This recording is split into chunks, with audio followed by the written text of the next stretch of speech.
So I am recording. Are you recording? Oh yeah, I'm bringing it up. No, okay. Let me know when you got it going. I was actually surprised it did so well. I figured a lot of the fan base would reject it. All right, and welcome to episode 6.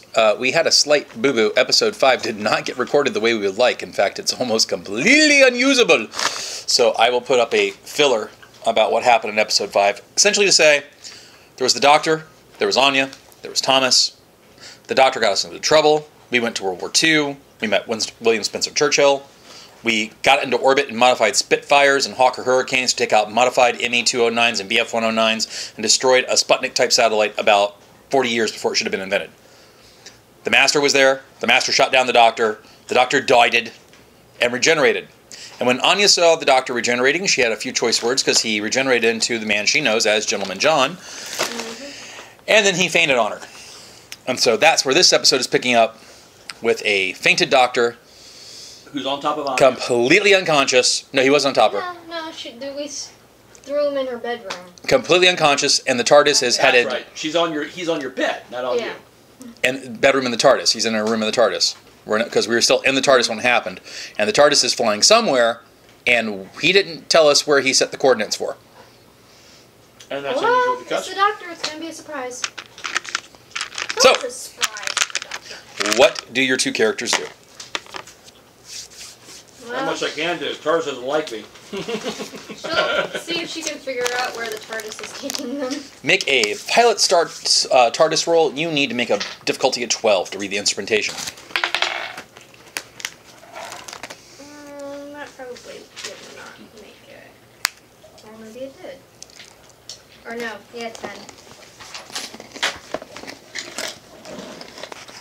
You think we are somewhere... No, my character. Oh. Well, I'm sorry, I thought you were going to stick. You think we are somewhere in the mid-20th century, and you can tell that TARDIS is moving forward in time. I'll keep this, though. Okay, well, We currently have a time velocity of 5 years per second. Well, moving forward is... Well, that could be bad in about an hour. Yeah. I mean, you do realize, of course, at some point the Earth does blow up. Or get sucked by the sun, or vaporized, or otherwise toasted. I'll just have to keep an eye on it, I guess. Can this thing fly through a super star? I don't think so. I don't know. I don't think it was ever established. Yeah, so that's a bad idea if we keep going in this direction this fast. Like I said, I'll keep an eye on it and see what I can do. A bunch of lights suddenly appear around the Doctor, trailing back through a hallway. You see, like, the lights go and they, like, flicker, almost like a flickering arrow for traffic. Maybe you should go check that out. Throw a Doctor over my shoulder and proceed to check it out. The lights lead you to a medical facility. Okay, no, I'll throw him on the bed. A tube suddenly comes up and closes the Doctor. A female voice says, "Diagnostic engaged. Regeneration cycle beginning. Regenerations. Regeneration energy extremely low. Life signs minimal. Administering aid. Suggest emergency course to medical facilities on Gallifrey." That's not going to happen. Gallifrey go boom. Suggest emergency course to the White Tower. Okay. Where's the White Tower? It lists galactic coordinates that you don't know, but you can tell from the year it's mentioning. This is someplace outside of space and time. It's one of those little pocket dimensions you would always talk about. They're outside the main time stream. Alright. Radio. Is there an intercom system? Oh, you don't have any pilot TARDIS skill. Roll a luck check. Let's see what you press. Oh, God. Well, I'm assuming it's going to be next to the door somewhere. Most of these things follow a pattern. 14 plus whatever. Beep. Zoop. There's a man standing there. He's bald. He has a little ridgeline of hair. He's wearing a black and blue uniform with a weird little crest symbol. And the first thing out of his mouth is, "Please state the nature of the medical emergency."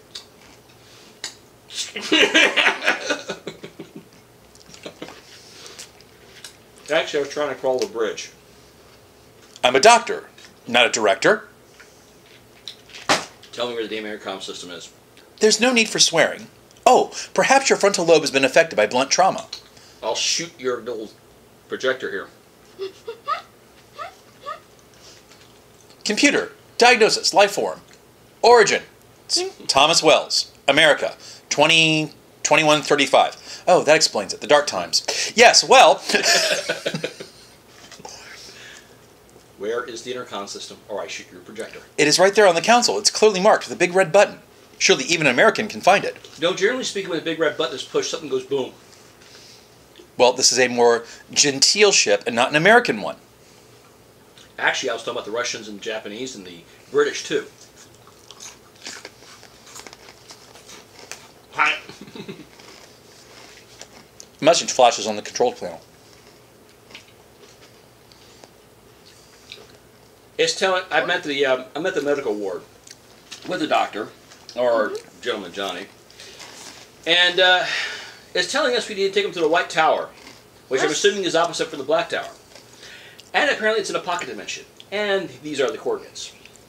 So you need to program this TARDIS and take us there. I'll see what I can do. I'm not guaranteed though. I'm just talking to it. I keep rolling the same damn number. Or was it only a 10 again? You flip some controls, you feel the TARDIS kind of like shift for a second. The TARDIS female voice comes on and goes, course correction established. Prepare to enter pocket dimension. Then the TARDIS starts shaking. Roll balance check, both of you. We're having a Star Trek moment. I hate this show. Let's see, is that... Well, I got a 15, so... You managed to keep your balance, not bump your head or anything. 20. You managed to keep your balance, not bump your head or anything. There's a lot of turbulence all of a sudden, and boom, the TARDIS stops moving. Checks to see if they've arrived at their destination. Yep. The TARDIS is sitting in the middle of a very grand palatial estate. There are white, like marble-esque hallways, stairwells, leading up, like you'd have like, those grand stairwells you'd have like in plantations and stuff where people would walk down the morning palaces. They go up to a balcony. There's statues all around. It looks like your typical, rich/mansion type thing. The only thing that makes it different is that all along the walls you see things like books, video recorders, you see people walking and talking. You get the impression you're in some kind of university or medical facility or some place of higher learning. And then there's the rhinos. There are squat, somewhat short humanoids with a rhinoceros head, all standing around in battle armor with guns. Oh, that doesn't look good. Okay, great. We got lukewarm Republicans for guards. Ooh. Alright, I suppose you should probably 5 points for the political joke. I suppose you should probably grab the doctor and the whatever it is they need. So are we at the right spot? Yeah. Okay. I hope so. Excellent, says the hologram. This is one of the premier places in the universe for learning and peace. This is the place where I forget if it was actually called White Tower, I don't have my notes in front of me, but this essentially, remember the episode where Matt Smith's character goes to talk to the people who made up the Shadow Concordance? Isn't that David Tennant? Sorry, David Tennant. This is that place. So the rhino guards with the body armor and the big huge guns are just there for decoration, right? No, there's a security force. No, I'm talking to the doctor there about all the peace and love and happiness thing going on here. Well, since these people occasionally have to deal with people that want to disrupt peace, they are not so naive as to think that force isn't necessary. Ah, good. But the emerging hologram then says, you should be safe here. The native race have a pale skin and pale hair, and please try not to freak out about their red eyes. Some species get really annoyed by the red eyes because their mythologies teach them like demons or something. And of course, that's completely silly. There's no such thing as extraplanar life forms that want to harm you. There's just Daleks. And while we're on the subject, I will go ahead and... yes, those two. And I will go ahead and engage the anti-gravity... And those as well. I will go ahead and engage the anti-gravity sled so you may take the doctor wherever he needs to go. And he goes up and he makes the computer do some things in the tube that the doctor is in goes... He then hands you a controller and goes, this is the tube's controller. Please do not drop it or bump him into things. Like this? Boom! Yes, like that. Okay. Alright, so now you have the doctor. What do you do? I'm just gonna wait for him to come up from the med bay so I can, do whatever. You hear some banging down the hallway. He comes up into the control room, and he's got the doctor behind him floating in a big metal tube. So I'm guessing he got worse or something. Well, apparently he's in bad shape. We're here to get him treated. Oh. Okay. Of course, Something this is assuming he hasn't pissed anybody off here and wants to kill him. Something starts tugging in Anya's mind, telling her to use her sonic screwdriver. Just take a life form reading. It's like a bad feeling just suddenly gets there. Oh, sick. Freeze out her screwdriver. Has he ever seen you use the sonic screwdriver? Yeah. Yeah, he's here. Okay. Yeah, I mean, he's probably. You whip out the sonic screwdriver, and it's the master sonic screwdriver, as I recall, right? Uh-huh. Yeah. That's Yeah. the one that he You whip out the master sonic screwdriver, and you start taking your reading. Give me a sonic screwdriver roll. Boy, that just sounds weird. Doesn't it? What is with that number? How about you use a different dice? Yeah, I mean, both of them have been doing that. Those are And next time, remember to bribe the dice fairies. I'm still not doing very well. What'd you get? I got a 2, which is worse. Give me the die. What you do? I'm going to roll for your character. Okay, I have a 19 on my die. What the hell? So 19 plus your sonic screwdriver skill bonus. Which is 6. You have a 25. Sacrifice the cat. That's 2 extra levels of success. The doctor is alive. He is in critical condition.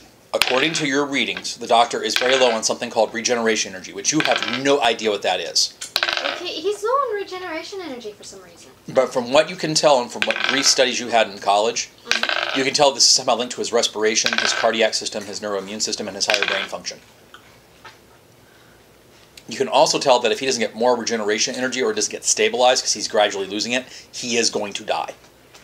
We need to get him stabilized, or else he's gonna kick the bucket permanently. That's what we're here for. Ooh, okay. As you open the doors, the TARDIS goes, "Warning. Incoming time-traveling vessel. Unidentified." That might not be good. It could be the That may not monster be good. showing up. Excuse me, we need help over here. We have an emergency. The doctor is in need of critical medical care. The doors open. The 2 rhinos, 2 of the rhinos, because you're in a big circular room, come up to you, and one of them says, "Ocho, Blocho, Wacho, Vicho."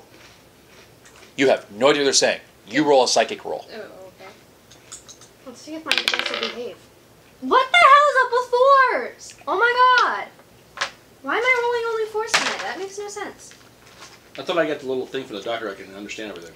The TARDIS is supposed to do that, but every time these things show up and they start speaking in that language, no one else seems to understand it. In fact, in the episode, Tennant is there. There's a companion with him at the time. And the Chadun starts saying this thing, and the companion can't understand it. So I'm going off the theory of this actually isn't sound. It's actually psychic. Until I get something else. It's only 4. You feel something in your brain buzzing. The words kind of like excite things. And basically he's saying, identify yourselves. Thomas Wells. No, this is in her head right now. Her. Anya Kelly. Thomas Wells. Unje, unda, umva. What? Gesundheit? Cite your security clearance. How did you get here? The TARDIS and the Doctor did And you're hearing her say, umba, inga, coming out of her mouth.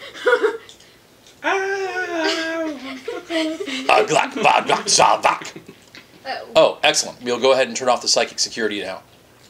Basically, what I'm going off there is that this is actually a psychic security system, so they can always identify who the person coming in is. Oh. Anyone who signed the Shadow Concordant knows that psychic language. Oh, and by the way, you have an unauthorized time traveler coming in. Oh, that too. Chadun will increase security. Establish time lock for White Tower. Follow me. He walks you. Okay. All right, where's the EMS team? As you're walking through first door, once you do something, goes, "Stop! Unauthorized weapon." He hands over for your pistol. He looks at the pistol. He looks at you. He looks at the pistol. He looks at you. He hands the pistol back to you and he salutes. Thanks. What was that about? I have no clue. But I'm going to enjoy it while I can. Okay. Interesting dice. So you walk through some passageways. You see some people walking around, and true to the TARDIS's description, they are a humanoid with pale white skin, ethereal look to them, ethereal white hair, and bright red eyes. They do look very freaky. Okay? They're albinos. Who cares? And you end up walking into a medical facility. The doctor comes in. The doctor that's on staff sees him come in and is like, "What is that?" A pair of robots that are beside him or hovering in the air start chirping information to him. Time Lord. Regeneration problems. Oh my. Quickly, in there. Okay. He does a quick read and goes, "We're going to need a tissue transfer. Several organs are not regenerating quickly. They'll have to be replaced. The brain is intact. The immune system's intact. Neurofunctions seem good." He's only in the first hour of his regeneration cycle. Bring me the spare tissue. He starts issuing orders. Bring me the spare tissues. Bring me blah, blah, blah. You know, technobabble. Bring me all this stuff. He turns to you and goes, how did this occur? He got shot down, burnt up in the atmosphere. Yeah, he regenerated, and according to some scans I did, he's low on regeneration energy for some reason. May I see your device, please? Only if you promise to give it back. Of course I will. Hands on her screwdriver. He takes it.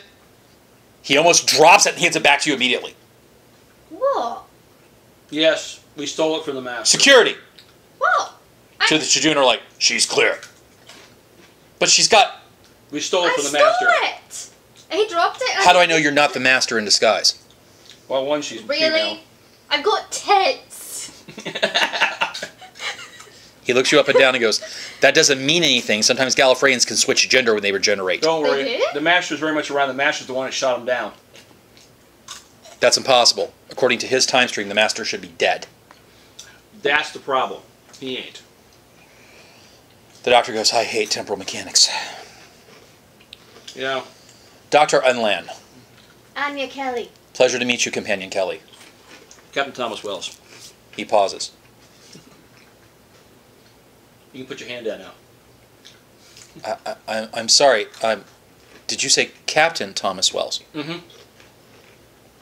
It's a great honor to meet you, sir. What'd you do? I chased off a whole race. Twice now. Captain Wells, how old are you? I really don't know at this point. May I do a quick medical scan of you? Mm-hmm. He pulls out a sonic screwdriver of his own. Oh, you're trying to peek? Yeah, she's trying to Okay, look at it. stealth to peek without being seen. She's not hiding it, she's looking. Okay, well, he actually rolled really low. He fails to notice you looking. Now you're going to roll your sonic screwdriver skill to see what he's looking for. She was just checking out a screwdriver, to be honest.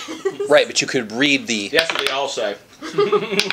Hey, now. God damn! Okay, I roll well when I'm practicing, but when I'm rolling on that, I'm just not rolling. I tell you, you gotta bribe those dice fairies. 9. Well, what am I supposed to do? Spit soda on it or something? No. No, they like milk and honey. Sacrifice a small furry animal. There's the cat right there.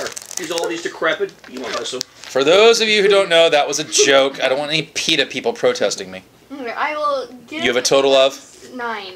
9. There, I'm blessing the damn dice with soda. It'd have to be Mountain Dew and Cheetos. Yeah, well, I don't have Mountain Dew and Cheetos, so it's just gonna have Yeah, to... cheers right here. There are some odd readings about Thomas on that sonic screwdriver. Thomas isn't human. In fact, Thomas somehow has the same type of energy running through his body that the doctor has. The only difference is that according to the readings, the energy in him is inert, whereas in the doctor it's active. Poke me again, I'll poke you back. And not in a good way. Ooh. Right. Oh, and both of you are somehow infused with void particles. Well, I already know that. Wibbly wobbly time thing. Everyone's is checking herself out. The screwdriver reveals that you are both sufficiently got void particles clinging to you. You've somehow crossed a dimensional barrier and not realized it. Well, we're here, aren't we?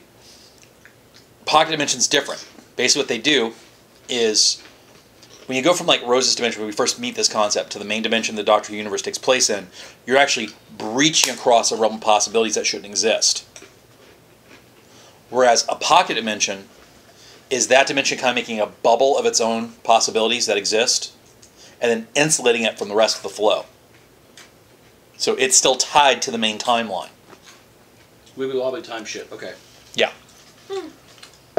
But no one here has void particles, just you two right now and the Doctor. Well, Oh, stop she's hissing at me. baffled. We're not going to sacrifice you. Okay. So the Doctor Elan takes some readings of you. He goes, pardon me just a moment. You see him go over to the security Shadoon and he whispers something to them. They both nod. One of them pulls out like a tablet and starts typing in some commands.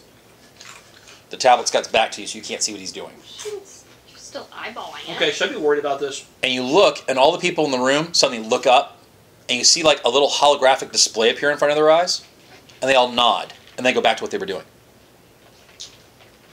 With all due respect, Doctor, you're feeding my paranoia right now. That's not a healthy thing to be doing. Just making sure, Captain Wells, roll your observation. Roll it 2.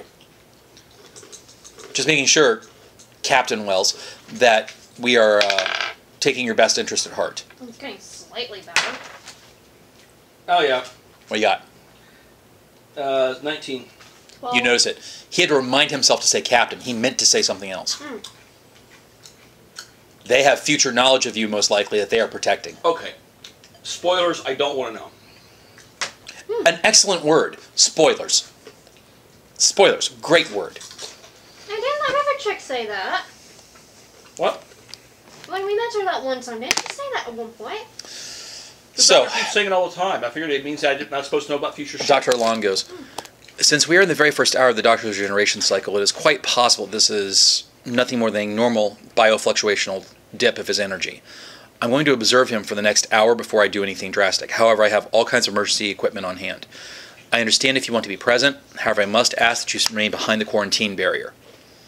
That's fine. When Time Lords regenerate, excess influences from outside may change what they do. I'm sure you remember the last Doctor's itineration, what heavy gravity did to him and his personality. We don't know about personality. Oh, I am thoroughly convinced the heavy gravity has something to do with him turning into a little punk, says Dr. Alon. Yes, and well, when the doctor I met apparently was regenerating next to a cricket field, but that's besides the point. Whoop, whoop, whoop, whoop. The two all look up. Time lock broken. Ooh, that's not good, is it? Is that And they possible? all file out of the room and go running for that main room you guys came into. It shouldn't be possible. You did lock the TARDIS, right? Yeah. Okay. I always lock it when I leave it. Okay, just making sure. I mean, last thing you need is a master getting in there and So you looking take care of around. yourself. I'm not worried about that. Just make sure the door's locked. One of the June comes up to you and goes, Captain Wells, please, come with me. We need your expertise.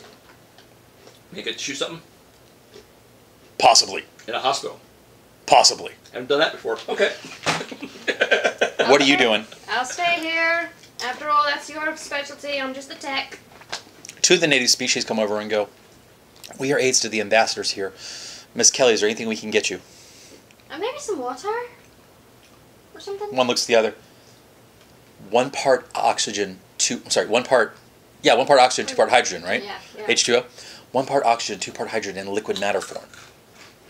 How quaint, says the other one. And they go to get you some water. Apparently they don't need it. Okay, well, like this, not based off water. Comes in a Oh yeah, they're not. water I'm assuming they're not based off carbon at all. So You should have asked for Coca-Cola. See if they came up with that one. one of them gives you a security tablet and says, "In case you wish to look at what's going on in the facility." And Ooh. she quickly touches some buttons, and the tablet keys keyed to Anya Kelly. Tutorial mode linked up. Would you like a psychic interface, or do you prefer manual? I think I'll stick with manual for now. Manual controls engaged. How quaint, says the tablet in a very calm, reasonable voice. But even the tech is all set up to be snooty. You're from England. This ought to be very normal for you. Primitive English engaged. Zoom, and primitive English, like the screen changes, and you see primitive English commands and icons all over the place.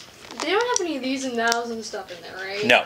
Okay. Their array of primitive English is like 21st century English. Okay, good. Because, that might have been pretty funny, actually. Okay. So, you are running through the hallways. You get to the landing pad.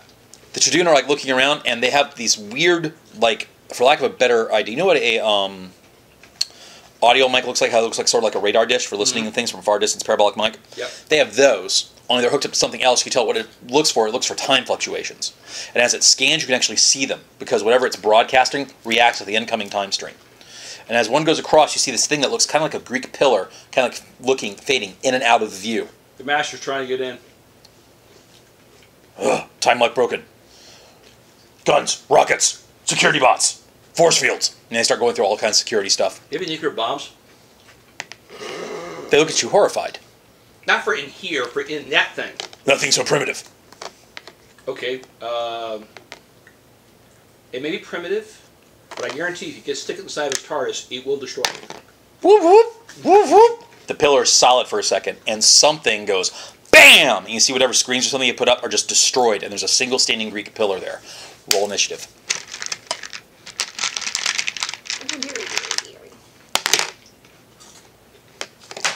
What you got? 16 plus 4 is 22, right? Yep, that's correct.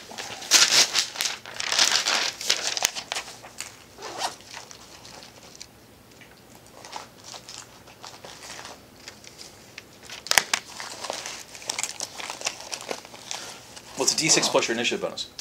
Oh, sorry. Yeah, not the other certain game that uses a dice 20. My bad. 10. A 10. Okay, you're still going first. So you have a circular room like this, and above the circular room you see other like balconies, and it goes up for about 3 or 4 stories. I'm just going to draw like that so you get the idea. There's balconies above you. Okay. They're doing up in those balconies, all taking firing position. The TARDIS is the box. The pillar is the double circle in the middle. Okay. Exits are these gates here. And rather than draw every single Chadoon, what I'm doing is I'm going to draw like squads with little S's. There's obviously squads up in the top, but they're not going to affect your combat so much. Just know that there's guys above you getting ready to fire down. Where would you be in that mess? Where? What door I come through? I'm going to assume that you guys came through this top door. Well, then that's where I'll be. Okay, so Wells is up there. So you're going to be behind the corner? Damn straight, covering concealment. Okay. I'm going to make you the W with the triangle so you know which way you're facing. Mm-hmm. All right. So you're looking that way. And the pillar stops, and out of the pillar come these little balls. Ah, shit. They're about this big. Look kind of like a basketball. When they're fully out of metal, they start flying out of the pillar and drawing up a security perimeter. And the June just go right away. Yeah. Fire! Fire! Ooh. And like 3 or 4 of them, their shields fail, they just explode right away, but more coming out of the pillar. Throw something explosive into the pillar. Whoosh! You see something that looks a lot like a rocket launcher, fired an explosive round. It hits the pillar, nothing happens, but more of the things destroy. We are trying! Alright, then they go. One of the things zips over to you and tries to stun you with like an electrical thing. Give me a dodge roll. Oh, ow. Oh, ow, ow. Ooh, that's going to be ow. I have a 39. Sorry. Not happening. Like a luck roll? Yeah. Give me your luck roll. Not happening. What'd you get? A 2. So it comes over and it zaps you with electric current. You need to make a body check. Difficulty total is going to be a 20 to keep from going down. That one I make. You're like kind of jerking a little bit as the thing that was acting like a lot like a taser strikes you. And the ball says in a very childlike voice, "Ah, this is fun!" So's this. Do you remember the episode? Yeah, I remember. Okay. Do I get to go yet? Yeah. So's this. Shoot it at point blank range. Yeah. Okay. You take your gun up, you shoot it at point blank range. Roll. 19. Plus whatever. Yeah. You only needed a 10 to hit it, but I do need a total so you know how much extra damage you did. 19 plus 14. That gives us a 23. 19 plus 14. 33. 33. And you needed like a total hit. Okay, you have 1, 2, 3, 4, 5. You have 5 extra levels of success, so you're going to roll your normal 3d6 plus 5d6 damage. It has an armor skin that stops 10 points. I don't think it's going to help it here. 9 plus...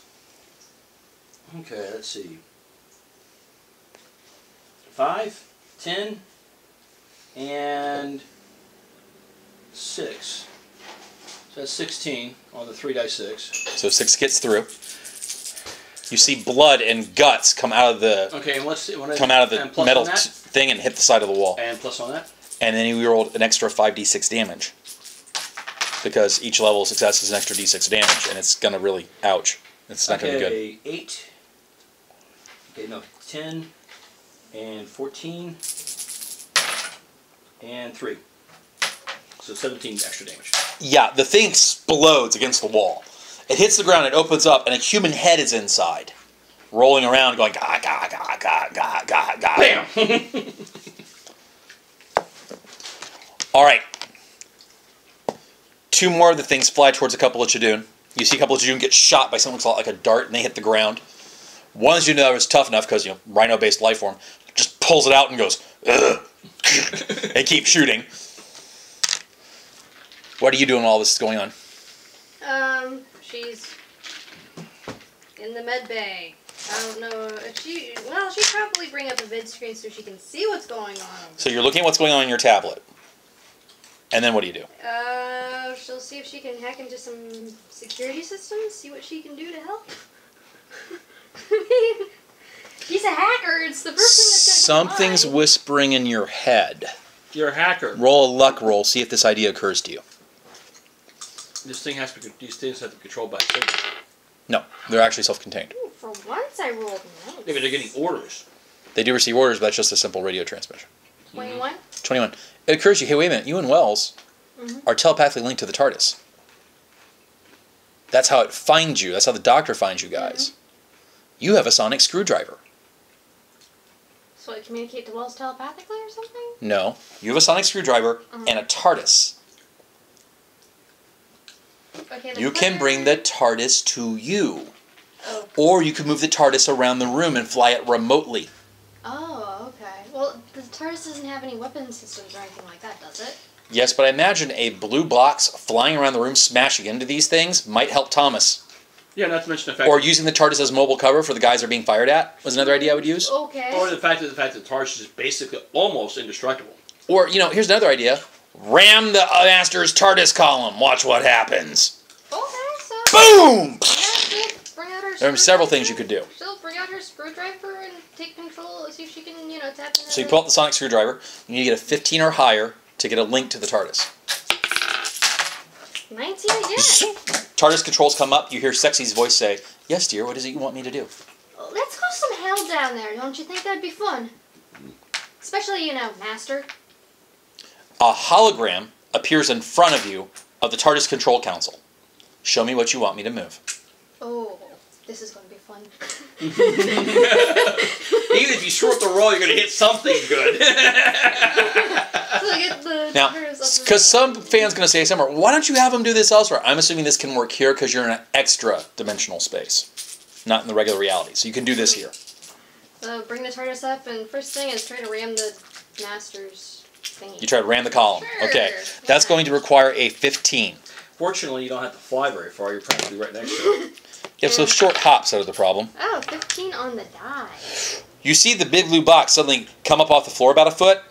It goes all the way across the room, and then it just kind of tilts itself, and the children are like, "What is he doing?" You'll see. Boom! It's like, here's the column. It comes this way, and then the top stays still while the bottom swings like a pendulum and knocks the column over like it's kicking it, like a soccer goal. Yeah, she's Irish. Boom! You knock it over, the column suddenly disappears. Yep, Bob up time. Opposing TARDIS in orbit. Fire surface batteries. You hear outside.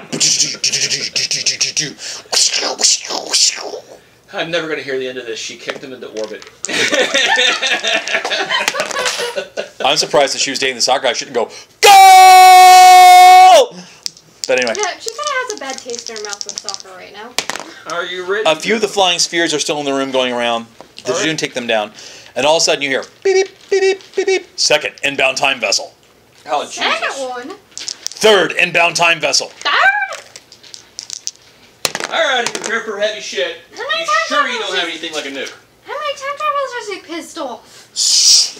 The next thing that appears in the room, Matthew, It's the doctor. looks like this. Mm.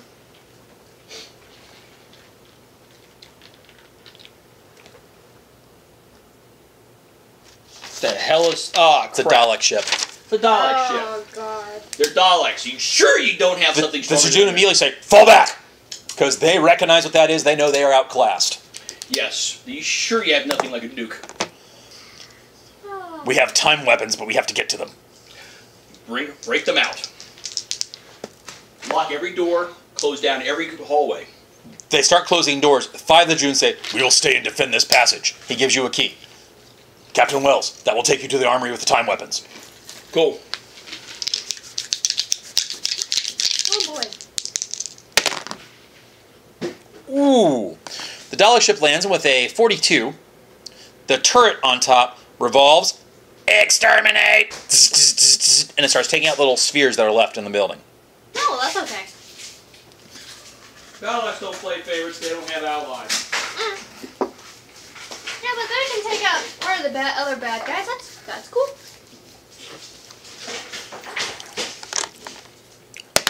Okay. Damn. Yeah, it's a little heavy. While he's running to go with the weapon, he's going to be busy for a few rounds. What do you do? Because your TARDIS still there. Yeah. Fix the damn Dalek. I suppose, yeah, try to... I don't know, would the Dalek weapons affect the TARDIS in any way? Or is it... Yes. Remember, the Daleks were beating the Time Lords. Okay, so... They're of an equal technological level. Might not be a good idea to keep the TARDIS in there then. Because, you know, they need a way to get home. Mm-hmm. She doesn't want to be stuck in the Shadow Proclamation forever, so she'll probably use the controls and bring the TARDIS to the med bay, so that way they can be quick to speak with the doctor. As you're trying to bring the TARDIS through, you see the Dalek ship fire out 4 golden beams from its legs, and the room becomes encased in golden light. Roll your fly TARDIS. This is not a good thing. You must beat 24. I don't know if I got that. Let's see, 14 plus 6 is... 20. 20. That's not as much success as the Daleks would like, though, as I recall. Let me double check. Oh, actually it is. It's by 1 point. They have success by 1 point. The TARDIS hits some kind of field. Bang! Temporal barrier enacted. Cannot get to you. Oh, shut it, you bloody little wankers! Boy, okay. The last thing you see before they shut off the video cameras is Daleks leaving the landing craft. Oh dear. And so her connection to the TARDIS has been cut off? Uh-huh. Oh yay. Sure. Well, then she'd be hacking into the other security systems. Alright, I gotta know one thing. How badly do they like that room? At this point, anything to ensure the survival of the Shadow Proclamation and the White Tower is permissible, says one of the ambassadors who's running with you to go to the time weapons. So basically, I could toast that entire room. If we have to, yes. The weapons we're about to go get cause they fire a ray that when it strikes an object causes it to enter a state of temporal flux and causes all of its molecules to enter different states of temporal flux. Essentially, it's a disintegration beam. Ah! I've always wanted to play with one of those. Okay. Got no fucking clue what it does, but I wanted to play with one. Okay, so he's busy for like 4 more rounds, running toward the weapon is, and then running back. What do you do during those 4 rounds? Like hacking security systems, trying to figure out where the Daleks are, trying to see what the hell she can do. Okay, so you try hack security system. Give me a computer operations roll. You meet the Dalek who's on duty. I rolled a 1. Oh, roll again. 17. Better than not. Your tablet suddenly has an image of a Dalek. Give us the doctor, and we will spare your lives. She threw it on the floor. Give us the doctor, and we will spare your lives. It keeps repeating. Does somebody have another one I could borrow? Someone hands you another tablet. Thank you. Once the June comes up, just steps on the tablet. Now, this reminds me of something. What? I just want to know how many computers she's going to burn through this time.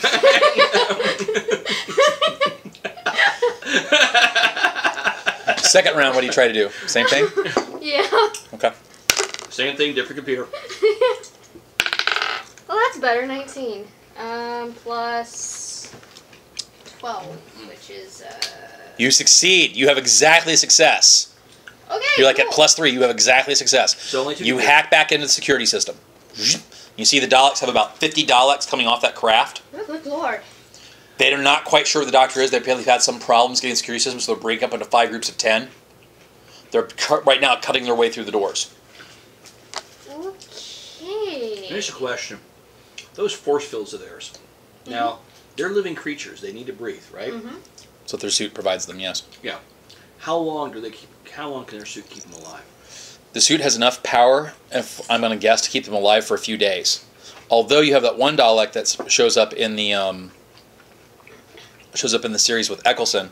He'd been down there in that facility for years. But I'm assuming that's because they were, giving the thing stuff to keep it alive. Well, so they also, I'm talking about air though. I mean, they have to breathe. I assume they have some kind of advanced technology that gives them the ability to respirate or whatever it is they need. Yeah, because you can create oxygen, but you still need molecules to do it. Right. But if your plan is to make the environment hostile so they're trapped in their suits, they're already trapped in their suits anyway. Mm-hmm. No, I'm trying to actually kill them, if nothing else, slowly. As they keep advancing, basically suck everything out to a vacuum as they keep advancing. They're going to burn energy to cut through those doors. But they're going to burn atmosphere, burn their own oxygen inside their own suits. Okay, I see where you're going. You're trying to get them to make the power suits run out of power, so they have to return to the ship, maybe buy some time, or hopefully get one of them out into orbit and die. They need air to breathe. They have to make air, which means they still have to carry oxygen and all the other elements inside those suits, so they have to burn through that, like a spacesuit. And then they have to have the power to make it. Okay, so you're saying they're trying out some kind of tactical plan. Yeah. Give me a couple of idea rolls. Roll 2d20. You need to get like idea. I know, but other things about Daleks might occur to you. If you get more than a 30 on either one, let me know. Right, third action, what do you do? Yeah. She'd probably start in... No, 30 on that one, close, but I'm only sure that she's got like Jadine or something like that, so she's telling them where the Daleks are and how they're moving. May have done it. Okay. So that way they know where the Daleks are. What do you do on your fourth action before you get to the time weapon? May not. Okay, need 30. What 30. all are their security systems capable of? They have force fields. They have automated emergency teleports. Where, like, if you're in trouble, you call a code and you teleport to somewhere else. The thing is, this is an ambassadorial section. The only security they have are handheld weaponry, which is why they had the Jadoon there. Okay. There's no like automated guns or anything like that. Emergency teleporting, right? Mm-hmm. Would she be able to teleport the TARDIS, or is it not? If you wanted to, you could probably hack the teleportation system to hack things to someplace other than the emergency teleport pads, yes. If you have the TARDIS there, then they can be the haste retreat if they need to. There's also the force fields, which she could probably use to slow You open the doors to the time vault. They hand you a thing that looks for all the world like a super soaker, hooked up to a backpack. Okay, this brings back memories of childhood. Happy memories, too. Remember to get them right in the middle of the stream. And then, don't cross the streams. I'm a little fuzzy on the whole cross the streams thing, says somebody. It would be bad. Explain bad to me. Imagine every single particle in your body suddenly exploding in different directions past the speed of light. Total protonic inversal. Right, that's bad. That's Thank bad. you. That's bad. Ghostbusters homage slipped into game. That you're doing, and you guys go running back to go fight the Daleks. Mm-hmm. Should probably set some force fields up to kind of slow the Daleks down a bit. They're still not through the main bay walls yet, but I see you set up extra force fields. Sure. Okay. Yeah, slow them down a bit. And So as you're running back, another vehicle appears. oh, good grief. Oh, good God.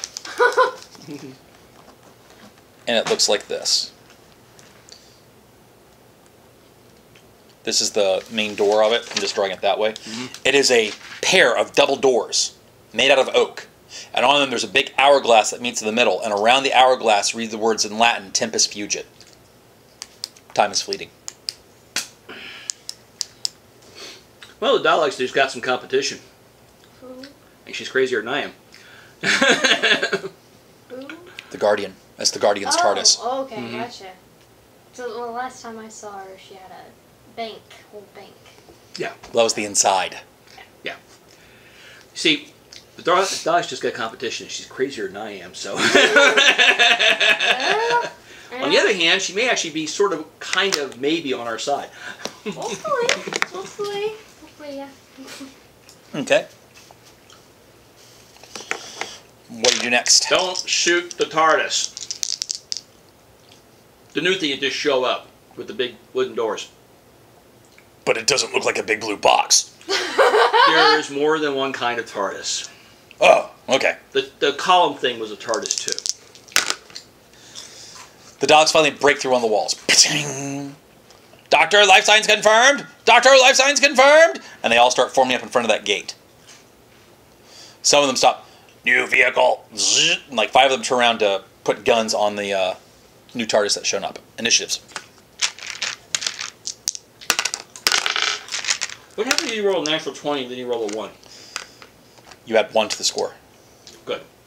Still didn't give me a 30. It's opening on 1 and 20. Still didn't give me a 30, but at least it wasn't a disaster. Okay, the Daleks have a total of 6. Just don't roll a 1 and then a 20. The NPCs have a 7. What do you got, Matthew? I got a 9. Matthew goes first. So you're right at the gate that's just been breached. Oh, joy! Fire! Okay, this is a very high-tech alien weapon, so you have a negative with it because you're not familiar with this technology. Does that have a trigger? It has a trigger. That's all I need to know. And you kind of have the idea of pointing. So rather than impose the normal -8 penalty for dealing with alien technology that's high above, since it is essentially kind of gun, It's a super soaker, right? I'm only going to put on a -4. It's a super soaker. And I will default to your rifle skill or your firearm skill. It's a super soaker. It is a super soaker. That's all I need to know. I know how to fire a super soaker. Okay. Every American boy under the age of 20 knows how to do that. Most American men over the age of 20. Go ahead and roll your strike roll for me, please. To hit a Dalek, since they're not really moving, they have great faith behind their force fields, you only need a 10. Well, I got that. Okay. And then some. How well did you hit it? I got an 11. Oh, so you have a partial success. Yeah. Altogether, it's 11. Altogether, it's 11. All right, so you hit it, and you see its force field kind of shimmer, and since you only have a partial success, you down that one's shields. Warning! Warning! Temporal instability! Temporal's instabilities! And you see part of it like beginning to rust, other parts of it like bubbling, like taking the metal back to when it's first being forged. Oh, joy. This is going to be fun. Yeah, this is a very nasty weapon. And when you fire it, it looks for all the world like water is flying out of the gun as the time stream like has altered as it goes through space. Wow. The Daleks fire back. I need 1 dodge roll from you as you're going to dodge a shot. Yeah. What'd you get? Not very good. May have just died. I only got a...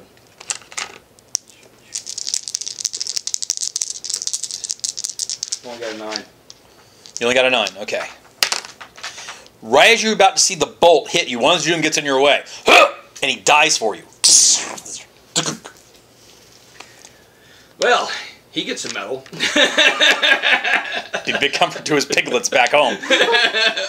Rhino. What else can I say right now? What's a child rhino called? A rhinolet? A rhinolet. A kid? I gotta look that up now. A cub? Calf. Calf? Mm-hmm. Probably bovine of some kind. Okay. Pretty much any ungulate is called a calf. Fire goes back and forth. They fire back. You see more Daleks begin to disappear. You actually only get like about 3 or 4 of them dead. Mm-hmm. Lots of your guys die because Daleks are good shots. Yeah. Unlike Stormtroopers. I'm sorry, was that me favoring certain kind of science fiction in there? Understand something. Your go, Ruth. The only time they actually miss anybody is on the Death Star, and the Darth Vader did want them to escape. Calves. They're called calves. She's gonna see if she can get that emergency teleporter thingy to work. And get the TARDIS in the mid base. Okay. Attacking rule. That's not bad. Great. It'd be 22. You are able to get the TARDIS past its temporal barrier. It's still stuck. Okay, well, I got 2 actions, so she'll try again. The Dalek ship turns its turret down the hallway. And the thing actually's got 4 mechanical legs, so it actually walks like a big robot in and of itself. Out of the new TARDIS, the doors open, and a bunch of flying spheres show up. These flying spheres are painted gold. They have a pair of mechanical arms off the sides, and they have a very Dalek-style eye on them. Although rather than be on a stem, it's recessed inside the body. And they fly around, and they start like doing zip, zip, zip, zip, zip, like annoying get attention actions. A couple actually come up to Daleks, like lift the eye beams up, so the Dalek can't see. Huh. Okay. The enemy of my enemy is, well, You not see my the enemy. Guardian You see the Guardian stepped out. She's wearing some kind of power armor suit with big honking sword-type blades. Oh boy. And she just starts cleaving through Daleks. Okay, gentlemen, or rhinos, whatever. The enemy of my enemy is not our enemy at this point. Do not shoot them. Shoot the Daleks. Only the Daleks. And she is gradually making her way over to the big robot gun thing, which turns around and tries to kick her. She gets out of the way. She jumps up on top of it, takes out something, slaps it on the machine. The machine's like goes, zzz, and it's gone. It just disappears. Zip.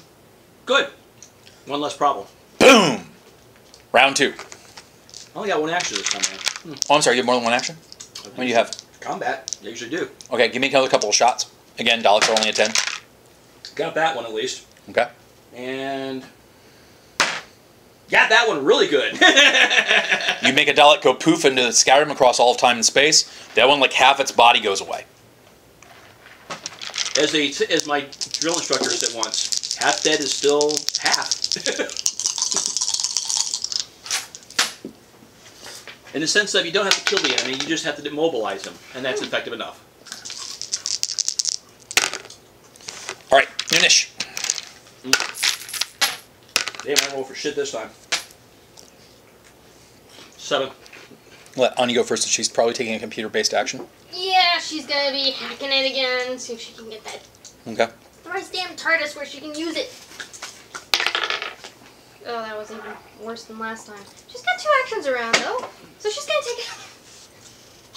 That's not... Anything you can do to help. Anything you can do to help. Oh, for Christ's sake, really? 22. Jesus. Well, now the big ship is gone. You actually should be easy. Zip! Temporal barrier down. Oh, good. Oh, I can't do anything anymore now. Okay, you're up. Oh! I hit a wall. Actually, it's not that bad, considering how high my score is, but... 2 that you're doing get a bright idea. It's Since there's still a lot more Daleks than you. It's 11 altogether. Okay. 2 that you get a bright idea. You see them walk up to one of the gates where the Daleks can't see them, and they take their guns and they get ready to cross the streams right in front of the Dalek host. That is not a good thing. That was told to be bad. The streams will go all directions. We'll hit many of them at once. Yes, and you too. But they're willing to make that sacrifice for the Doctor. Uh-huh. Well, the Doctor won't appreciate it. Trust me, he's a whiny bitch.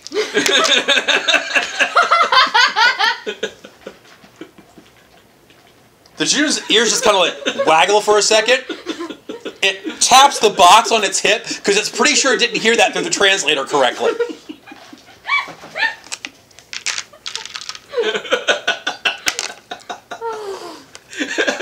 American idiom, 21st century. It looks to you like he doesn't know what you're talking about, but it's not going to contradict you. Your go. Well, he is. Your go before they fire the big ray of time death. I'm not rolling for shit today. It's not a bad roll. It's just not the best roll either. Zap! You bounce off a Dalek shield. It's actually oh my god. It's a 17. It's not a bad roll, like I said. It's just not the best Okay, roll. then you zap a Dalek. It disappears in time. Half it's left standing there. On the dice that you do have a 33 plus their skill. They roll a natural 20 to start with. The thing goes off exactly like they planned. All the Daleks in the base thing just disappear. The orange floating spheres, since they were high above the effect, they aren't affected. The Time Guardian sees it coming and goes, whoa! And she jumps in the power suit out of the way. It catches the bottom of the power suit's legs, and you see that stuff like turn back into inert matter. Some of it actually becomes rock from the ore from which it originally came out of it. So it just slags away from when it was molten. And she lands back on the floor in the suit, and the first thing out of her mouth is, bloody hell! Some mourning would be nice! I did tell them, enemy of my enemy, but no. Do they listen? No, they do not listen. Okay. Are they still alive? The Daleks are all gone. The two Chajun from the big light show, there's a pair of little cabs there. Wah, wah. The first officer's like, well, they didn't die. I'm not changing diapers. I'm telling you that right now. I will feed them, but I'm not changing diapers. What happened while I was in the bathroom? The two Chajun make the time streams cross, hit all the Daleks at once, making them go everywhere in time and space, but no, they're going to get hit by the blast too. Since they rolled so high, they only get hit by like part of it. They have it perfectly shaped, so they regress to being little kids. Oh my. You said, I'm not changing them. I'll feed them, but I'm not changing them. The Guardian cycles out of her armor, stands up, looks at her droids, and goes, droids, sorry, I made a Star Wars reference. Looks at her cyber drones. There, I feel pure now. Suit, TARDIS, go. Yes, thank you, thank you. I need to be exercised of all things Lucasen. She walks up to you. It's good to see you again, Captain Wells. Well, it's kind of good to see you too. Let me get my medical kits from the TARDIS. Is he okay? He's alive. Barely, but he's alive. That's what my emergency beacon says. She pulls out her sonic screwdriver. Roll your observation. Like I know a damn thing. And I still don't know a damn thing. You don't see it. She pulls out her sonic screwdriver. I got a distress signal when he hit. Something about burning an impact. Yeah, the master shot him down. The master shot him down. Yeah, he was in a hurricane. The master shouldn't appear anywhere in this part of his time stream at this point. Yeah, well, he keeps doing it. She sits there and she starts thinking. You see her whispering to herself. Roll a listen roll. She has a bad habit. She thinks out loud. Nuts. Well, you've been alone for several generations. 18 plus whatever. You hear, that's impossible. Must have been future warning, but all the future masters are dead. The last one was really cuckoo. Oh yeah, very cuckoo. I remember those episodes. Some of my favorite. By the way. Someone must have warned him. Who could have warned him? Who would have sent the message back? We have a different foe than we've ever fought before. Someone who's got time technology that limits the pool. And she's like going full detective mode as she rattles off to herself. She walks back to her TARDIS. This way to the doctor. She said she needed to get her gear, remember? Yeah. So she comes back out about a minute later, dressed in non-battle rattle. And she's decided that her normal dress is kind of like a clerical robe. She's wearing kind of like a white clerical robe. There's sort of a... not a capulet, but a sort of like a surcoat that goes on over it that has like some Gallifreyan writing, and in the center there's a symbol of her hourglass, which is her personal motif. You know, when we get back to the 21st century, I'm gonna fly over to New York and get you some decent shopping. But I don't like girly clothes. These are comfortable and they're functional, and they blend in everywhere. Who said anything about girly? Except the flapper era. But then no one blends into the flapper era. Who said girly? Mr. Wells, thank you very much. You're not flirting with me, are you, Mr. Wells? No, of course not. Oh, of course not. Is there something wrong with me? Am I not attractive enough? Oh, you're definitely hot.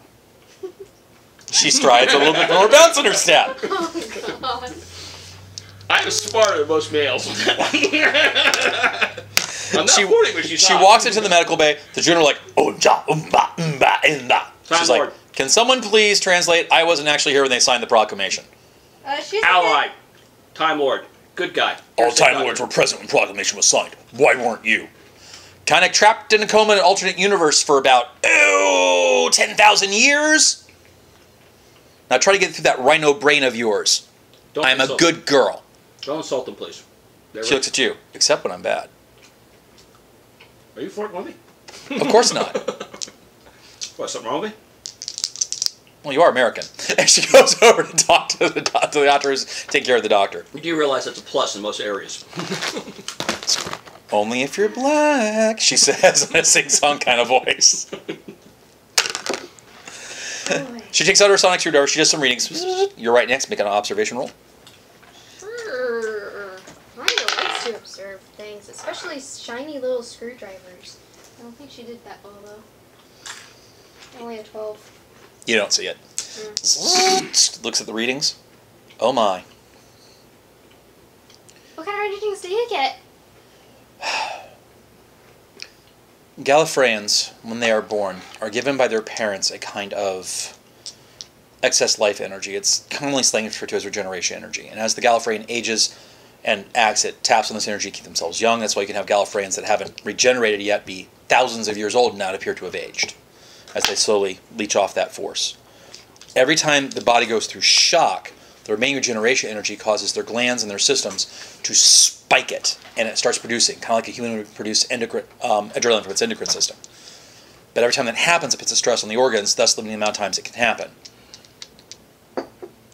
We call it a regeneration cycle. We tend to refer to the number of times it's happened as regenerations, and according to the readings of the doctor is on his 13th one. Oh, is it? Yeah. Okay. That means he can't do it again. Oh, well, that sucks. According to... Never mind. He's on his last life, so to speak. Oh. Oh. And? He may not take that very well. How long ago did this happen? Only a short while ago. A couple hours. Yeah, a few hours at least. Between the battles, the cigars, Joshua and Churchill, the fly back. And getting hair and getting short abs. Yeah, I would say probably about 3 days altogether. Well, at this point in his time stream, there should be very few Gallifreyans left. Him, myself, his daughter. He has a daughter? Yeah, what? His daughter is around? It's a long story. How old? When I last saw her, she was in her mid-20s. Oh, okay. It's dateable. That's your funeral Him, right there. myself, his daughter, and River Song is still alive at this point, but because of her time stream and his time stream, we can't exactly go to her to get more out of it, and she already gave him all her regeneration energy. Oh. Oh. Okay. So, how do we get the daughter then? I'm not sure Jenny wants to be found. Sure she does. This is Dad.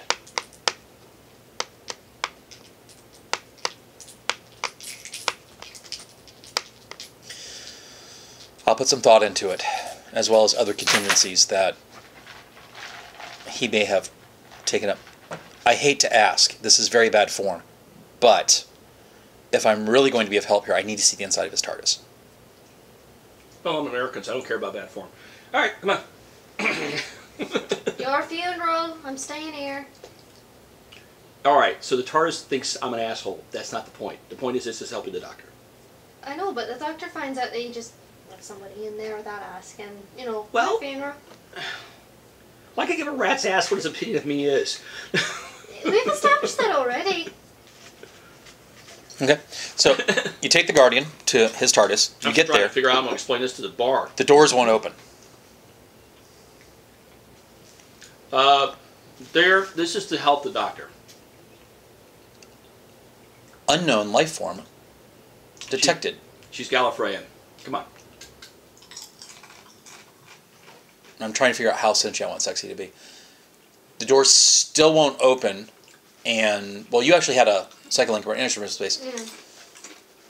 You hear a voice in your head from the TARDIS say, do I let this bitch on or not? I don't trust her. Every other Gallifreyan I met, except the Doctor, has been snooty, maniacal, avaricial, and, frankly, not a nice person. I mean, they're like the Doctor. And now one shows up right when we need her the most. Like the Doctor. I'm sorry, but that's exactly what it sounds like. Well, you can't hear this conversation. Your pendant feels very warm, so you know what this is. The TARDIS is talking to I you. know, but she's still, voice in her head. It's like, what? Oh, God. And you gotta admit, I got a point on both those cases. I can't hear it, but come on, I have to comment on that one.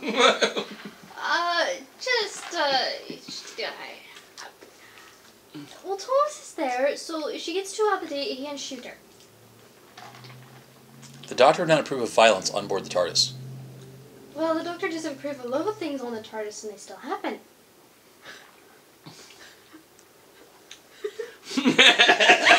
The door's open.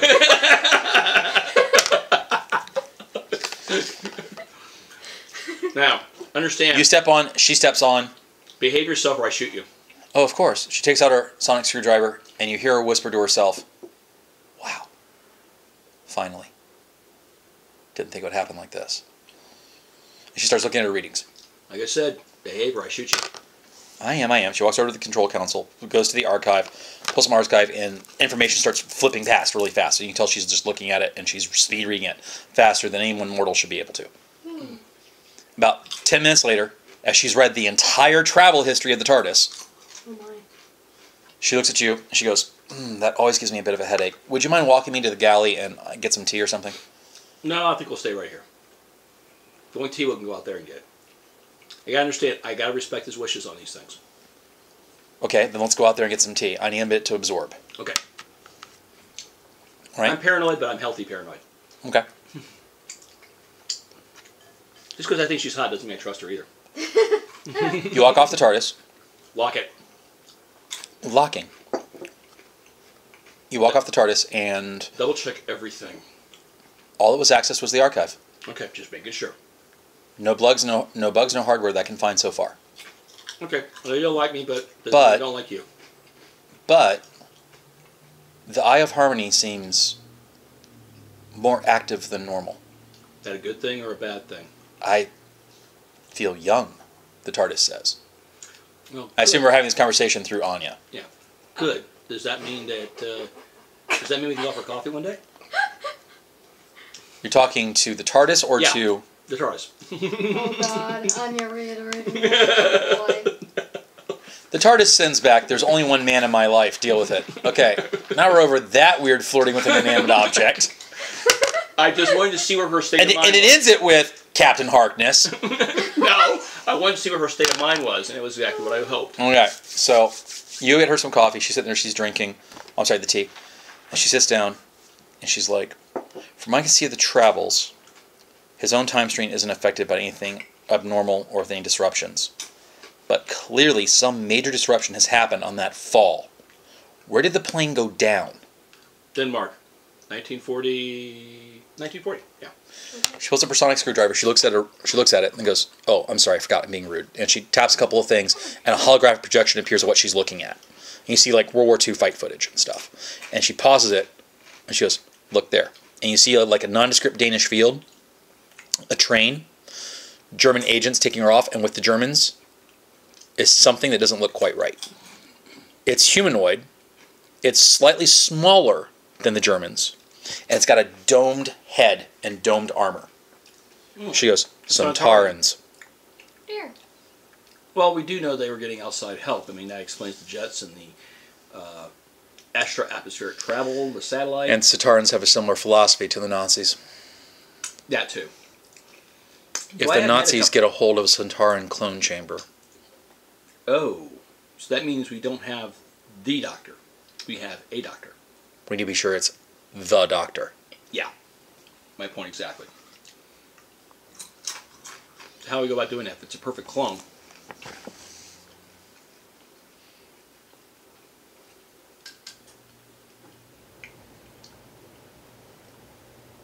She smiles.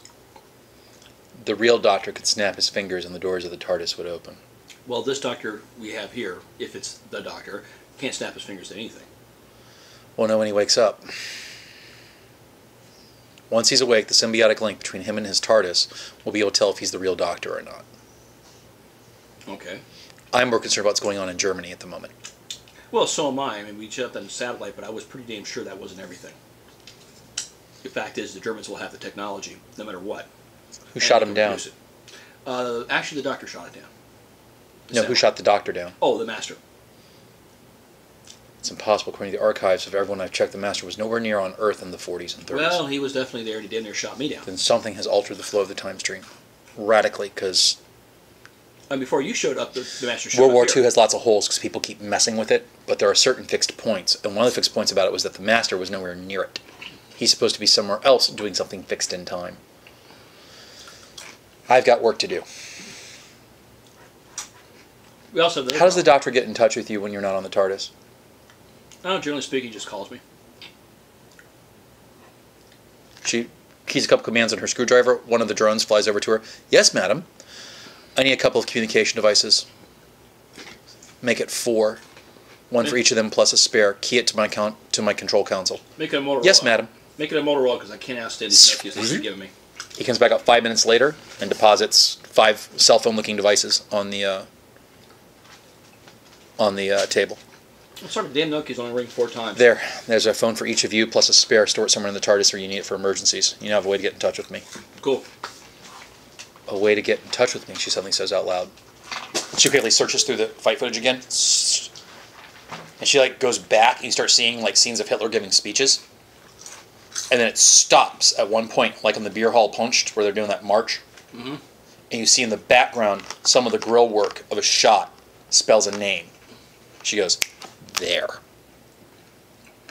And you look and it's a couple of Sontarans talking to the master, warning him about his death. That's how they did it. How did the Sontarans find out?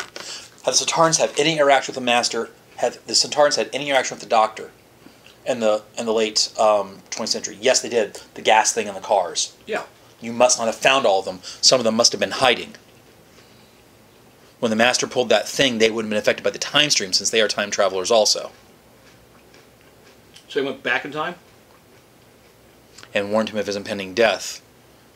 And then he, probably being desperate, realizing that it would be a fixed part in his time stream if he didn't do something about it, went across time and space and was willing to break all the laws of time and space, because of course this is the master we're talking about. He's a mastermind criminal and psychopath. To preserve his life. Not to mention very twisted. Well, he did show up here right before you showed up, and the Dalek showed up. Let loose a bunch of those little spears with human heads in them.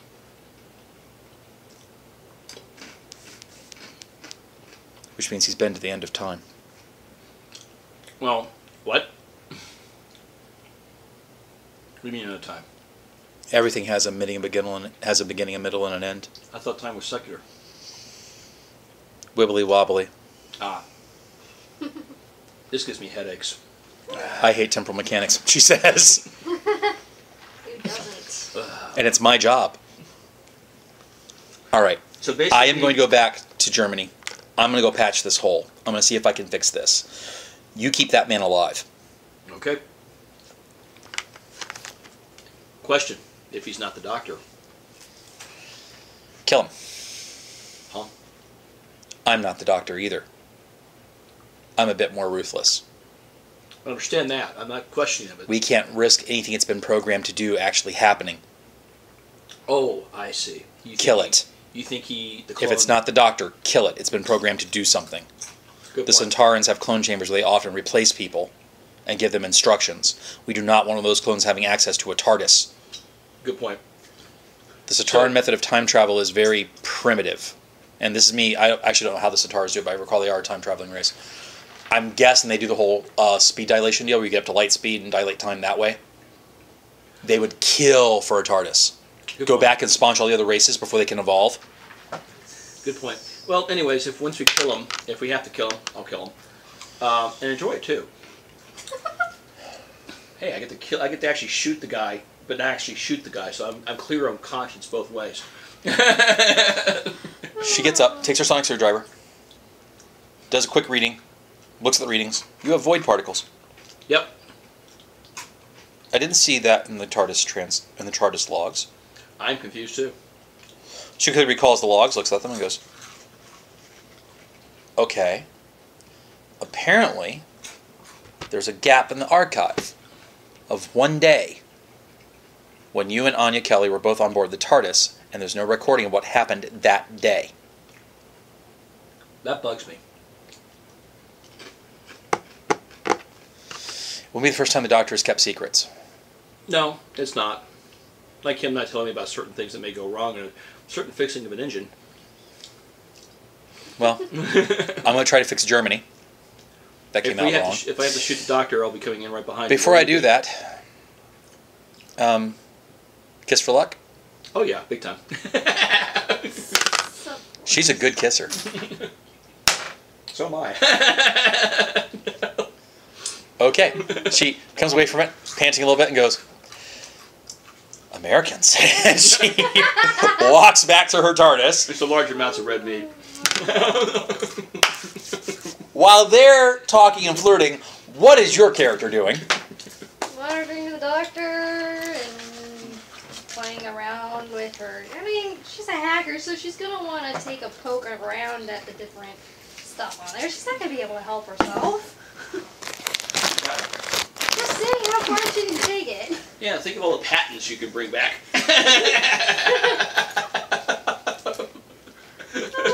Occasionally flipping out her screwdriver and taking a scan of the doctor before, going back to, just fiddling. His regeneration level is starting to rise. Oh, well, that's good. It took him bloody long enough. Of course I had to do a whole dramatic flare of, oh, I'm about to die or something. Lord knows. I have one question though. Yes. On the series, he supposedly got himself supercharged, so the whole 13 thing was no problem anymore. Well, they haven't actually said that officially. We know that River gave him regeneration energy because he was hit by something that was going to kill him. I And understand. would not prevent him, would not allow him to regenerate. So right now, in this particular adventure, this is an open question. Does he have more regenerations or not? We don't know. It was actually when Rose accessed the heart of the TARDIS. I suppose that supercharged him. I'll have to research, but I thought it was when River gave him Well, all that her too. regeneration energy. That too, because apparently whatever was going to kill him was going to stop him from regenerating, no matter Right. how much power he had. So she had to basically jumpstart him again. But when the heart of the TARDIS came out, that's one of the things that happened. Harkness got his little gift, Rose got a little gift, and he got a little gift. Okay. Because the heart of the TARDIS apparently is something that even the Time Lords don't fully understand. So, you've got the Doctor in the tube. The doctors that are there are like, we think you can actually move him back, and I'm pretty sure he'd prefer to be on board his ship. I don't know. Not until he's fully conscious. Okay. Boy. Just go with it. Well, okay. Beep, beep, beep, beep, beep, beep, beep, beep, beep, beep. What's that? Warning. Not again. Warning. What is it this Man time? your battle stations. Oh, for Christ's sake, really? And then you feel the whole asteroid this thing sits on kind of shudder. What happens this time? And then it happens again. What is it now? On video screen, you're seeing large chunks of the thing just sort of disappear. Oh. What is it now? We might want to get to... A couple of the ambassadors quickly check stuff and go, it's impossible. It's a Gallifreyan time bomb. Yeah, let's get him... The weapons we have are descended from a Gallifreyan weapon that was used during the Time War. Someone has detonated a time bomb on the Shadow Proclamation asteroid. We're going to disappear and scatter unless we get everybody off this thing now. Everybody... Abandon stations. And everybody starts like going for emergency places. Everybody head for the TARDIS. Let's get the doctor and get on the TARDIS and get the hell out of here. And no, whoever wants to come along can. Okay. So everybody's running to their various escape pods and ships. Some of the ambassadors and some of the students get on board the TARDIS with you. You gotta fly the TARDIS out of this. Oh boy, this is gonna be fun. Ooh, I rolled pretty good on that one. So as long as the Guardian was hedging your bets. 20. 20? Yes. Okay. But then why would you want to kill the doctor? You have to. No, that's what. Either the Guardian was hedging your bets, or the Master did something before he got in orbit. So, you end up hitting controls. Where do you take us to? Germany, 1940. Oh, that's what Will suggests. That's what I'm suggesting. Very strongly. Oh, okay. Weren't we just there? One of the ambassadors goes, should we go somewhere like to your own personal time when the doctor wakes up, he'll recognize where you guys are? Well, normally yes, but I've been getting information that, though I don't fully trust, nonetheless needs to be checked out. Okay, well, if we're going back to 1940, may I suggest we go somewhere that's an allied nation instead of Germany? At least until the doctor wakes up. The Okay. last thing we need to be is in enemy territory. That's Make okay. sure that. I could always use more cigars. Fine, we'll go to America then. No, I said no. Cigars. Churchill. Okay, fine, Churchill. London. Set course and roll it. Besides, this is the Doctor Who show. We don't go to America, despite the fact it's the largest nation. Exactly. 16. You're flying along, you hit a bump. You feel the TARDIS shake. Just turbulence. We need to get you some more driving lessons.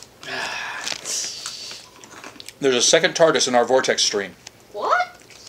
Image comes up, you see the Roman pillar chasing you. Oh, for Christ's sake. Really? You little wanker. No, this is why this thing had guns. That's something I'm going to suggest to him when he wakes up. Is put some gut. For a guy who's perfectly capable and willing to there. wipe out whole civilizations, he does not want a gun on his TARDIS. You got at least have like a plasma, something that disables systems or whatnot. Doesn't have to necessarily. Just blow 'em get us up. to England. If nothing else, we can have a bunch of Tommies shoot him up with Sterlings. One Sejun says, Stens. we need to distract it. Good point. Does your ship have probes? TARDIS goes, yes, I actually do have scientific probes. Good. Stick one up his ass. Sejun goes, the box. Bigger on inside than outside. I assume some kind of holographic field, or the TARDIS thing goes into the random explanation, completely over the Rhino's head. The Rhino says, with sound tactical thinking, make probe look like you. Good point. Fire different directions. He has to follow one or the other. Stick it up his ass. Let's go. And we can then fly it all erratically about so that we can't keep track of which one's which. Okay. And so he starts going through, and they get like 5 or 6 of them ready to go. Okay. Then they shove them out the front door. Roll again. Again, for a high-tech vehicle. 16. Okay. The Greek column begins to follow one of the other ones. Okay. Again, for a high-tech vehicle. This is a freaking high technology, and yet in order to fire a probe, I have to kick it out the door. I thought we got over this in the 1930s when we were kicking bombs out the doors of airplanes. So, where do you go? Heading to 1940 England. You appear in England, in London, at your apartment complex That's not what I... in 1940. Oh. Is it still the exact same building and stuff like I that? meant the... Yes. Oh, I didn't know it still looked like that. The only difference is that the elevators are different because they're old-style elevators. Okay? Water closets are on the outside of the building rather than the apartment flats itself because it has been put up like in a hurry. Right now, it's a hospital. It's a field hospital and a relief shelter. I did mean Churchill's place, right? And now suddenly you realize why you never heard any wild parties or something in your apartment complex. Because it was built to withstand bombs. I don't think I'm going to be moving anytime soon. Especially with, running around with the doctor and whatnot. That's probably the safest place to be. Alright, everybody out? No, not everybody out. Yeah, the aliens should probably stay on board. Well, the ones that can actually go around. Alright, Whatever. all those who can blend in. The white, tall, slender albinos that look like demons and the big rhino guys all kind of look at one another. Well, all those who can blend in will be leaving the TARDIS to find where the authorities are. Both of you roll. Cannot. Both of you roll a d20 real quick. Idea roll. Is there anything that we're adding to the idea roll? Your intelligence. Oh, Your geez. scores. I'm screwed. I'm trying to see. Where the hell did I put? Oh, there it is. 16. 19. It occurs to both of you the doctor made your rooms on a whim. You can probably make some kind of room to distract and occupy these people on a whim, too. Okay. Okay. I'm sure the Jejun would love A training. near deadly obstacle course for the Dejun and the and a medical conference room with full gear for the wonderful albino with the red eyes. I think I picked pretty well on that one. And a library. And a bathhouse. The TARDIS makes several rooms to entertain your guests. You leave the doctor on board. Oh no. So you're going to walk around London with a big metal floating tube. Well, first I'm going to find a Churchill, and then I'm going to have a big metal tube. All right, so you walk out, you see some people walking around the field hospital, and lo and behold, you see a bunch of little kids in fighter jackets and talking to Jack, who's off in a corner. He looks up, checks his watch. Come back to celebrate? No, we had bigger problems. He holds up the paper. It's VE Day. Well, we were a little off.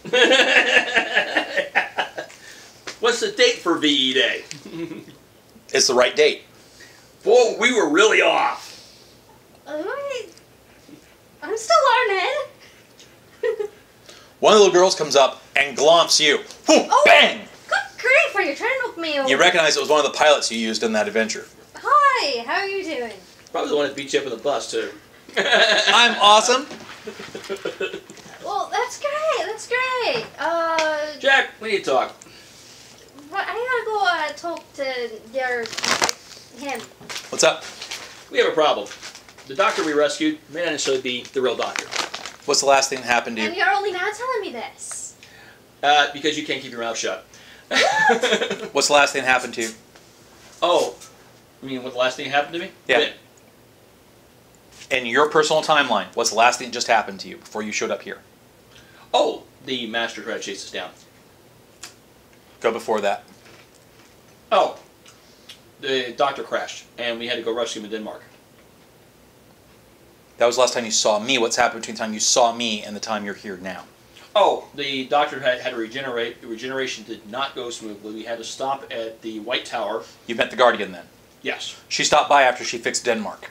And he's like, I'll explain it the way. Come on. All right, good. Timey, wibbly, wobbly. I hate this shit. The Nazis did indeed have a couple of clone chambers from the Centaurans and were trying to breed super Nazis. The whole thing got messy. They double-crossed the Centaurans and tried to change the technology to make Aryans. Oh. Killed off the Centaurans and they realized the Centaurans have a major weakness. You hit them in the back of the neck, they go down. Yeah. Oh, that's nice to know. You know that?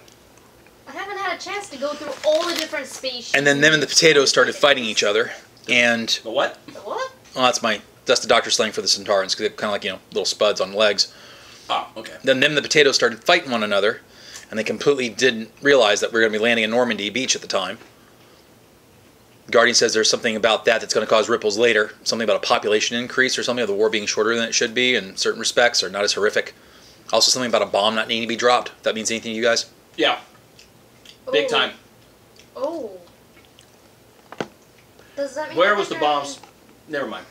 Not important. The bomb hasn't been Spoilers. dropped, but isn't that gonna... Spoilers. Ooh. Could be bad. Anyway. Did Japan get nuked? No. Humans have nuclear weapons? There we are. Well, that's probably a bad thing, though, isn't it? Because now they're sitting on that stuff and it's not It's a bad tested. thing in multiple ways. If humans have nukes, that means no more world wars. Mm. No nukes, more wars. We have some serious shit to fix. All I know is the Guardian right now is at the UN talking to everybody. Mm. Is that a good thing? Not necessarily, no. Because we don't exactly know what her motivations are, to be honest. Oh, I know exactly what her motivations are. She wants to protect the timeline. Problem is, her methodologies and the doctor's methodologies are very, very different. No kidding. Well, you guys can call her, right? Oh, yeah. She said something about if you guys got emergency calls. He holds up a cell phone just like hers. She gave him one too. Mm-hmm. She gets around? Yeah. Well, call her up. You kissed her, didn't you? She said something about there being only one man for her. Yeah. Okay. It's the first one I've ever seen my pheromones not work on. She's got a friend. They're working on a doctor. I mean, he turns to Anya. I mean, you know, I hate to think that I'm losing my touch. Willpower. Oh, good lord. Oh, that's really bad. I'll leave you two to it. I'm going to make a phone call. Just remember, not in front of the kids. Let's see. Can I add charm to that as well, or no? It's a willpower roll, my dear. No. Well, you did do that one time where you had. Oh, that's right, because he is trying to charm you. That's right. Yeah. So it is your charm skill. So, because I have willpower and I have charm. Can't play a player. Yeah, well, Matt. So is it just... Maybe. Come look at my dice. Am I adding just the charm skill? The charm skill and your willpower bonus all together. That'd And, be a 17 then. Well, that means that this die beat you. And this die that I rolled the first time, with its 20, Right. your character's like, pretty eyes. and the dry spell's Oh, over. boy. And Jack turns back and goes, yeah, see, so I haven't lost it. You do realize if you don't coach her, she's going to kick you in the nads. You just said that's proof of point. The doctor actually said that if I touched her, he'd kill me. He said the last time he was here. I know he meant it. Said what?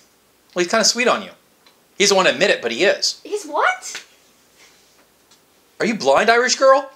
I'm taking a break! All right, Jack, what we can do a simple... You started it. You kissed him. Hey! Back to the business at hand. The point? You hear a sound, and the Tempest Fugit doors show up. Oh, beautiful. This is perfect. Lovely.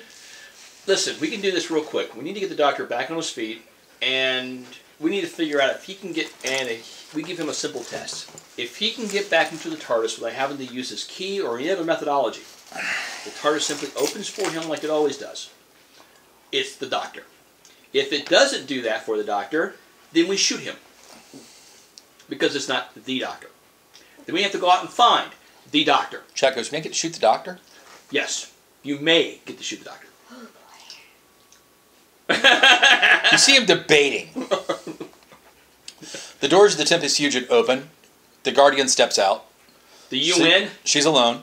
She goes, not my idea. It's ahead of schedule slightly because FDR got his panties in a knocker and somebody fixed his polio. Well, What? He has no stroke. I'll explain it in either your TARDIS or my TARDIS. Which one do you want to have this conversation in? Your TARDIS. Right now the doctor's in the other one. All right, you too, Jack. You walk in, she has various screens running. Mm-hmm. I figured out how the Master got the warning. Okay. Another Time Lord warned the Satarans. another one? Another one? How many of you there running around? I thought they How were many, all how many of your supposedly instinct race are actually running around? When the Time War started, there were about 10 of us unaccounted for. Oh, great. Okay. We had like 10. But I've accounted for all those. The Corsair died in that alternate dimension. He starts mentioning all these people. Wait a minute. Didn't the doctor have a Time Lord companion? Romana Trealina, she mentions the full name, first president of Gallifrey, who was deposed when the tyrants came to power and tried to make the Time War, and she apparently warned the Master. What? She was desperate for allies. She couldn't get a hold of the Doctor. She thought the Master would keep them busy while she could figure out a solution. And then they eradicated her. Isn't she supposed to not be in this dimension? No, according to the fan source, where I saw she was actually president of Gallifrey when the Time War started. I know. They deposed her. They had a military coup. And then they say at that point, according to the wiki thing, when they deposed Romana, and those coup guys came to power, they scattered her across time and space. So the theory I'm going off is in a last act of desperation, she sent a message to all the Time Lords she could think of. The thing is that she was supposed to be a junior Time Lord to the Doctor in the series. I understand that. But the series states that when she goes back to Gallifrey, she takes a political position. The pseudo-canon of the Doctor Universe says now what happened was when she went back, she worked her way through the Gallifreyan politics. She became president. Boy. Right before the Time War started, there's a coup. Because they didn't like the way she was handling it diplomatically. The people that had the coup, played by Timothy Dalton and all that group, threw her out and scattered her across time and space. They killed her. So how did she get back from that other alternate universe where the Doctor left her? I'm not looking at that right now. Yeah, I mean, that's a good question. Because, Wibbly wobbly. Yeah, there is got to be something. Those are the facts that are being presented to you right now, is that this is what has occurred. Crap. When she sent out that distress call, it went everywhere and everyone, and she didn't care who heard it. That's how the Master got the warning. One of his past incarnations that was alive at the time, because it went everywhere and everywhen, contacted the Sontarans, told the Sontarans what to do, and then he started mucking with space and time.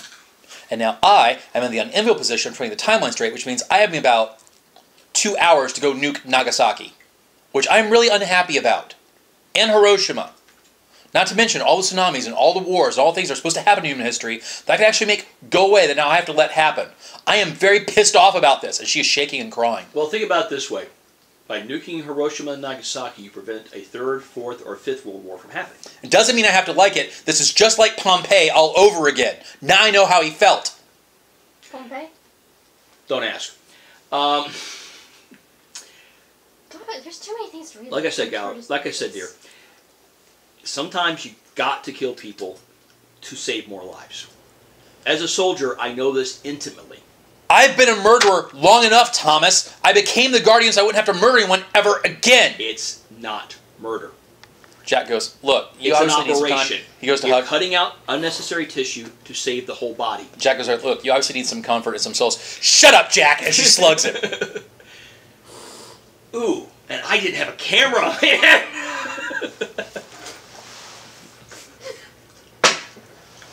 It's best to think of it like in those terms. You cannot make it personal, otherwise you will go nuts. Okay? She nods. If you nuts. want to, been there, done that. Not fun. If you want to, I will drop the bombs on them. No, I'll do it. Everyone expects that of me anyway. Who said anything about expectations? This is about doing the job.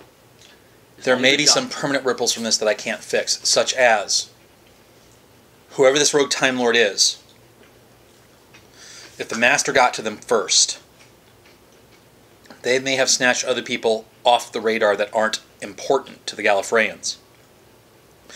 Everyone from Gallifrey has their regeneration ability. Everyone from Gallifrey can work their way up to being a Time Lord. He may have a nice little cabal somewhere of Time Lords built in his image, just waiting to come out. That's no good. That would be bad. Like I said, we need to find Jen. And then we need to confirm whether or not we have the real Doctor. She takes out what looks like a 21st century USB flash drive, because she knows that's technology you're familiar with. She hands it to Anya. This is all information you can find on Jenny and everything else. Oh, okay. While I go fix all these holes, put him somewhere and guard him. I'd recommend your own personal time. I can time lock your apartment, someone else gets in. No, if nothing else, we can stick him with the unit or whoever. She takes out a small time lock device and goes, here's the time lock device that will last for 2 days once you engage it. You should be safe. This is my apartment building, you know, so it's bomb-proof, so yeah, it's probably pretty safe. Great, we're gonna put the Doctor in your bed. I'm gonna explain that one. I had a guest bedroom. I meant your own time, because you have unit and you have some other people. Plus, if I've read your files correctly, there's a couple of aliens on board unit that can be able to help you. Yeah. I suppose. Okay. Like I said, dear, just do not think about it. Think about it this way also. They've already killed far more Japanese dropping other bombs. This actually ends it, prevents 10 million other Japanese from dying of starvation, and prevents world wars where hundreds of millions will die. The only thing I don't get is who it could have been. I have tracked them down all. They're all accounted for. Every single one. There Who is did I no miss? such thing as Who did I miss? She's saying to herself. There is no such thing as perfect records. It has. Who you are. It has to be someone who knows how to use a TARDIS. That limits the pool of Gallifreyans. It has to be someone that got up to the rank of Time Lord, and it has to be someone the Master and the Doctor both know. Yeah, but that's the point. Does it have to be? I think it does. And does it have to be from before the war or during the war? Once the war starts, you know as well as I do, records get sloppy. I don't know. Somebody could have died in that war, and it could have been false record. So check all the Time Lords that got killed. One of the Golden Spheres comes up. It's got a little teddy bear in its claws.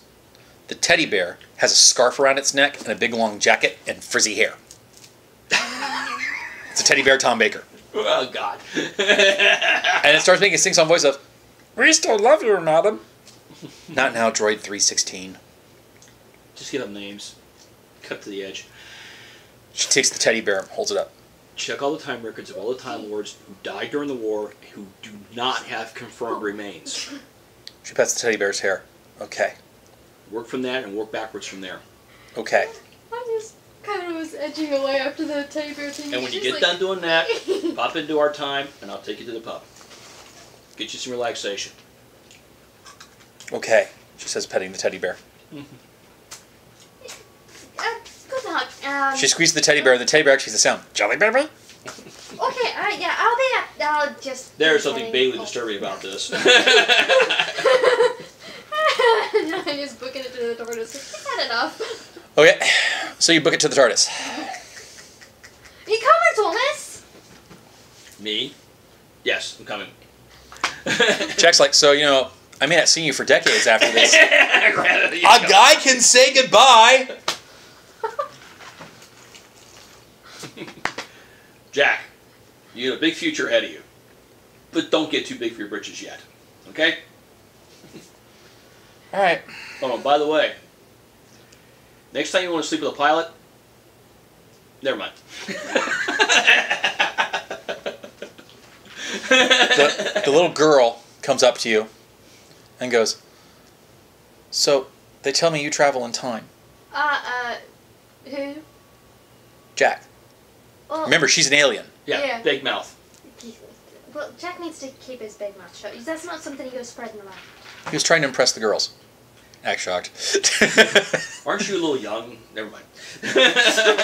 I'm 27, she says. Right, And then she looks like she's 12. Yeah, but never mind. The body thing just doesn't do it for me. Anyway, I just wanted to give you this. It's a picture of her and you back when you were training, so you can remember me. And I hope I see you again when I'm older. Oh, okay. We'll have so much to talk about. You will. I pat her. I'll give her. And it's signed on the back, and you see the name on the back as the name of the grandma that was beating you up on the bus. I tap her on the shoulder. You'll see her again. And the whole world's going to know. Pull your punches. That's just a recommendation I get. Pull your punches. Okay? Okay? So you guys disappear the TARDIS. It's looking at her strange face. And Jack's like, so what'd she say? She said to pull my punches. She means I shouldn't hit you so hard. I guess, you know. Irish, they have tempers, and, you know. Don't worry. I'll keep you nice and safe. And we got through the war, didn't we, Jack? I'm 27, not stupid. You're right. All right, so. You guys are back now in your own time stream. Yep. Thank God. Outside your apartment. Thank God. It's like 2 days after you last left. Thank God. So maybe England's calmed down a little bit and she can walk in the streets with No. problems. Not unless the Queen had a baby or something, Outside your apartment complex, there are several armored cars. All with unit markings. What in the world? What did I And do? you see a familiar person ordering people around. The old lady? Uh-uh. No? Who? Johnny. Uh-uh. Jack. No. Right, I want the laser monkeys up there, the double quad cannons there, the 4 screens hidden as the electric fence over there. Strax, what are you doing? Madam, orders from unit for your personal safety. What do you mean? She's under attack from... Captain Harkness left us this note. And he hands out an envelope. Looks like it's from the 1940s. Date this time, will be this time, and it's essentially a summation from the 1940s of everything that's going to happen. When you get a hold of it, you guys now know. You do realize we're under attack from soccer hooligans. You're going to need more. We're not afraid of soccer hooligans. We're afraid of time-traveling aliens. Oh. Trust me. Time-traveling aliens show up, just stick the soccer hooligans on them. I shall defend the Doctor and you, Miss Kelly, with my life. still a little steamed about me leaving you to hang, aren't you? No, sir. You can defend yourself. Like, unit headquarters have better defenses? Because, I mean, my apartment... Regretfully, unit headquarters seems to be populated by Manchester fans. I have personally taken all unit personnel that do not cheer for the Manchester United team and brought them to defend your home. Oh, for Great. God's sake. You're being protected by Arsenal fans. You're safe as a bug. I'm swearing off all sports. The mood of the country is still somewhat in a roar, but we also didn't want the doctor at unit because, well, Harkness and some of the unit personnel believe that he may, if he's not the real doctor, commit some kind of action, and it's safer to have him in a location that does not have high technology data. So he'll be using my guest bedroom as it is. You're taking the couch. Of course. Says Strax. What? I have taken the liberty, so that cannot be used to blackmail against you, of gathering all your family members Where did you put them? in the apartments next door. You put my family. Well, to be sure there would be no civilian casualties, I also took the liberty of evacuating the civilian populace of this entire tenement building. You gave them exactly 5 minutes, didn't you? He kind of looks down. Was that excessive? Yeah. If we don't have a terrorist attack by tomorrow morning, I'll be vaguely disappointed. My mother? Is in the apartment next door, where you can keep tabs on her and have, you know, daughter-mother time. I'm told by you human compatriots that daughter-mother time is very valuable. I need change. And your brother seems to be... I'm buying you a beer. I am so buying you a beer. Let's get the doctor in the bedroom. Come on. And your brother seems quite intent on video training to become a pilot one day. Oh, by the way, we have a female Time Lord that may be showing up. Do not shoot her. Yes, Harkness did say something about the Guardian possibly arriving. And you have the time lock device with you? Yes. Yes. Her TARDIS will appear outside the borders of the time lock device, which should be at the edge of the city. I have cabs standing by. Excellent. Also, you have a security detail standing by. Likely as not, whoever is the bad guy may try to kill her. Yes. So, armored vehicle at the very least. We have taken all measures into account. Good. All right. I'm gonna go and. Let's go meet the fam. I'm gonna go drown myself in my shower. That'll be a less agonizing end. So you walk in. Just standing at your shower head with your mouth hanging open, huh? Your crazy uncle is sitting outside on the porch across from your door. Hello, Uncle. Spuds. Spuds. Lots of spuds. Spuds. Yeah. Spuds. Potatoes. Potatoes. He's peeling a potato. Potatoes. Potatoes. Are you alright? All the potatoes. Drax? Never mind that. Yes, sir! Be prepared for a possible sanitarian... 5 XP. Thank you. A possible sanitarian invasion in the next 24 hours. Oh. There's a pause in the communication. You mean I might finally be able to die in glorious battle? Or you can kill them all and make yourself the only sanitarian alive, and therefore the highest form of life. There's something that sounds like a girlish giggle, but it's got that male tenor to it. I know that'd make her happy. It is a she, remember? Oh. Well, it's sort of a she. Sort of, kind of. We're not really clear if Centaurans have gender. She has nipples. You can milk her. She did say she spliced herself to have mammary glands, but Yeah. we still don't know if that actually makes her female, so... They tend to use her by default, though, because... Yeah. So... Alright. You walk into your apartment. At least human soldiers can take on sanitarians with a reasonable chance of success. There's nobody in your apartment but you. And a You doctor. hear your mother next door complaining to your brother that he's on the video game machine again, and she wants to watch something on the telly. Earplugs. Really? To which your brother says, there are like 300 empty apartment cells here. Just go to the one next door, Mom. I'm still tempted to go over and shoot the television, but I'm all... Anya sticks the doctor in the guest bedroom. Various unit personnel are walking around. Ma'am. I want cameras on him. I want cameras on him 24/7. Be so much as twitches, I want to know. They set up in the bedroom. They start setting up their gear. That's a good spot right there. It's got a cool angle of the this area. And there's a couple of times I spied on some people that came Good. by. Got footage? No, not really. Considering they were just, ugly. What was the point? Blackmail. Oh. Smart. Oh, well, when you walk around in the hacker community, it's good to have a little bit of a, Yeah, too bad we don't have anything on your mother. Trust me, I tried. You better order for dinner. I think I would rather hang myself first. Can't do that. You got duty right now to the doctor. Don't hang yourself until it's over. Well, you can go have dinner with her then. I'm sure she would love to. Yeah, but I can't cook. Well, she can. Yeah, well, that's the point. You can't cook either, so we're having her over for dinner. I can too cook. Tell it to your exes. That's not the reason why they left. And besides, I broke up with them. Keep telling yourself that. You know what? How about you go and make yourself useful somewhere else, Thomas? I could use some help putting up the thermonuclear detectors. Good point. By the way, I'm gonna go play with nuclear. I'm gonna play with nuclear weapons. Just don't blow anything up. Well, see, you're the one that's forcing me to go out and play with them, so it's your fault. No, it'll be Strax's fault.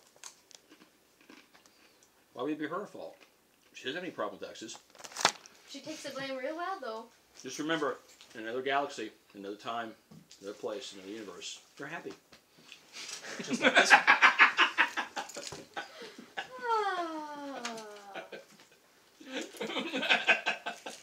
Looking for something? Make sure I powered the recording device. It's not showing up. There it is. There it is. Okay. All right, so. Mine's like that too. It takes a second or two for it to kick in. No, I apparently wasn't actually plugged into a power source. I didn't have the outlet up. That power outlet's connected with the... All right, so you guys start setting up shop. You go get a shower. Yeah.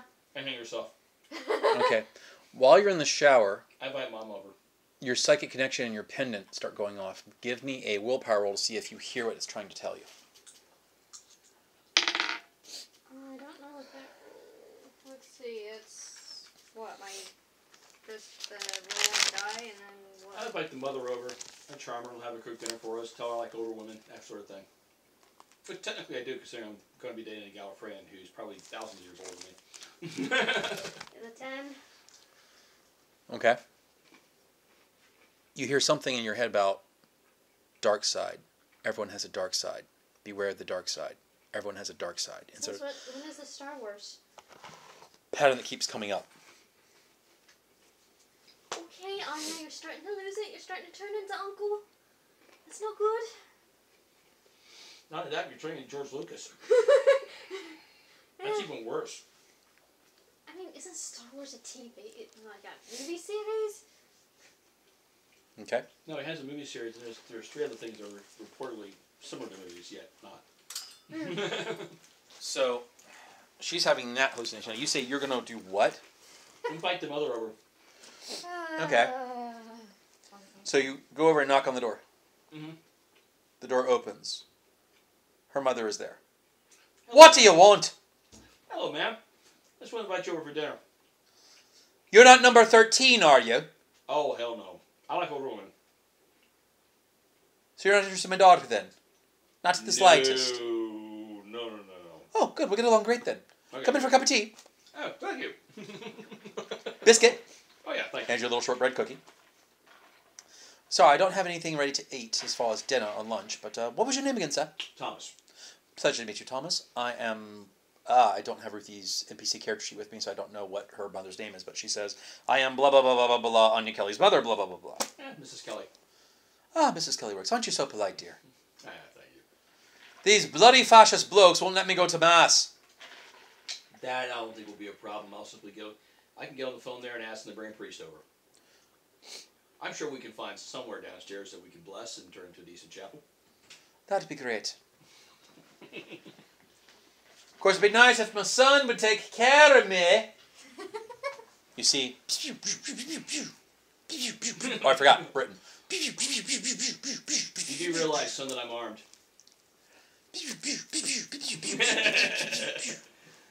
Don't mind him. He's just very selfish. And no degree, no prospects, no hopes. It's no wonder no women are interested in him.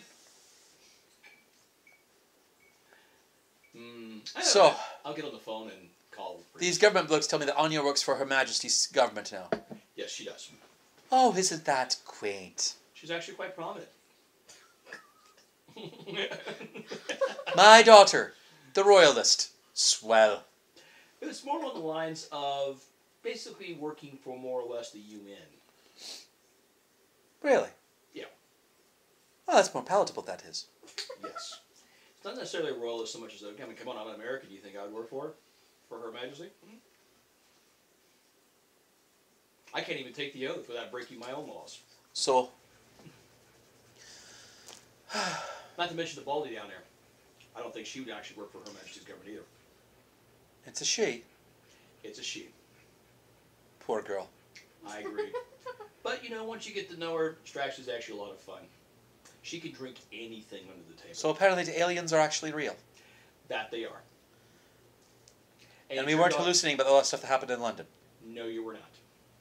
The spaceship crashing the Thames, the battle at the docks, all that really happened. And our nuncle isn't insane as much as he's apparently seeing things in the future. We don't know quite what he does. But it usually is right.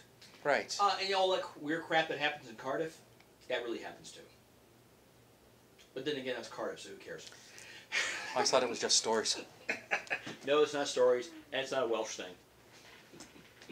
Well then. But think of it this way, at least it's not happening in Ireland. Tea bristles. Oh, make the tea for you. She just gets the new kettle off. While she's doing that, he's chatting to Mom. You come out of the shower. Your phone's ringing. Looks at it. There's an icon.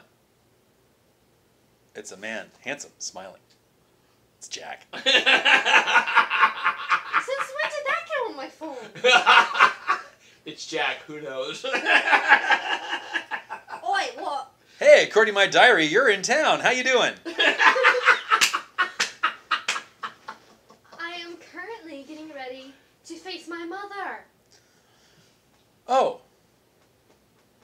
Would you like backup? Yes, You can introduce me as your friend. You know, your completely platonic, not dating friend. I already done Right, that. and how long would that last? Well, look at it this way. If I put my charm on your mother, she won't be angry at you, now will she? True, and you'll be on my side, unlike Thomas. You hear a man's voice. Put your charm on who? Oh, Yanto, don't get jealous.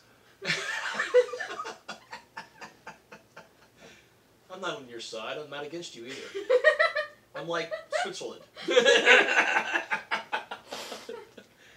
fine. If you can charm the pants off my mother and keep her off my back, then I'll owe you one. Yanto and I will be right up. Oh, you're gonna bring back up with you too? He's kind of clingy these days. I'll take your word for it. Okay. And yes, fans who know the series, I'm aware that Yanto should be dead, but I have something going on. I have to mention, as far as I'm concerned, that's nothing more than semi-canon. Really? Torchwood's not considered canon? No. Yanto dying. That whole special 4-hour series where Yanto gets whacked. As far as I'm concerned, that's just alternate history. Because as far as I'm concerned, the whole children thing, I don't buy it. See, I thought the 356 thing would actually be canon because of what that would start doing to Earth politics when dealing with alien threats. They would actually get their act together and realize, okay, there really is a real alien threat. It is more powerful than us. We need to step up and stop some of this petty interscene warfare. And well, the whole children thing was they knew about that for decades. well, the British kept it secret, but after that, and it being that public. Well, anyway, okay. Yeah. But in this reality, the 356 thing actually did. The 346 thing actually did happen. Sorry, 456 is the name of the aliens. 456 thing actually did happen, and Britain is having some political problems because of that. Yeah, well, trying to sell out your 1 out of every 10 children in the world will Yeah. definitely give you some problems. Yeah. Okay, so about 30 minutes later, as you're cleaned up, Jack Harkness, looking like his normal self, shows up with a man who appears to be in his early 50s. Hello, you must be Anto. Yeah, I am. He looks at Jack. So this is the babe you kept telling me about. Yeah, I know. Isn't she a striking looker? Oi, Just behave. watch it. Yanto, when have I ever disbehaved with you? Oh, gee, I don't know. Gwen Cooper, Rose Tyler, Martha Jones. Meaningless flirtations, Jack says with a smile. Keep it that way. Then Yanto kisses him in front of you. Yeah, well, I don't care. Your character feels what about homosexuality? Doesn't care, really. Okay. Like, whatever, okay. Yanto goes, all right, I'm going to go see some of the security systems. Thanks. Alright, my mother's this way. Oh, let me check on the doctor real quick. Okay. Somebody thought of that. Driver, scan. Stabilizing. Okay, sets an alarm on her cell phone so she can check back in an hour. Jack looks at the readings and goes, typically when someone regenerates like this, it takes about 15 hours for the process to be over. Okay. In those 15 hours, they're actually incredibly durable. Any trauma or anything they take, the body will instantly begin to reheal. I actually saw him regrow a hand once. Really? Yeah. Oh, I'll check back in, still have that. see, an hour and a half, see where he's at. Okay. Beep, beep, beep, beep. What's that? Yeah. Harkness, I'm sorry, I have to take this. It's one of the foundations we work with. That's alright, you can just You pop need to over cook it. and talk to, yeah. Okay. He goes, he talks for a couple of seconds. Do you try listening on the phone call? Nah. Okay. You guys step outside. Yanto goes, I'll start cooking. Because, he's done security things. You guys go talk to your mom. Yeah. You walk in. Your mom's sitting there talking to Thomas. Now, the time that you've been gone, Mom starts trying to grill you for information. So, how's this strange alien in the big blue box treating me, daughter? Pretty good. Pretty good, like he's looking out for her well-being? Oh, yeah. He's very obsessed with that. That's good, that's good. She needs a strong male figure. Kind of a father figure likes what she never had. Well, he's definitely much older than her. How much older? Oh, God. I think about 8 millennia. Her eyes get big.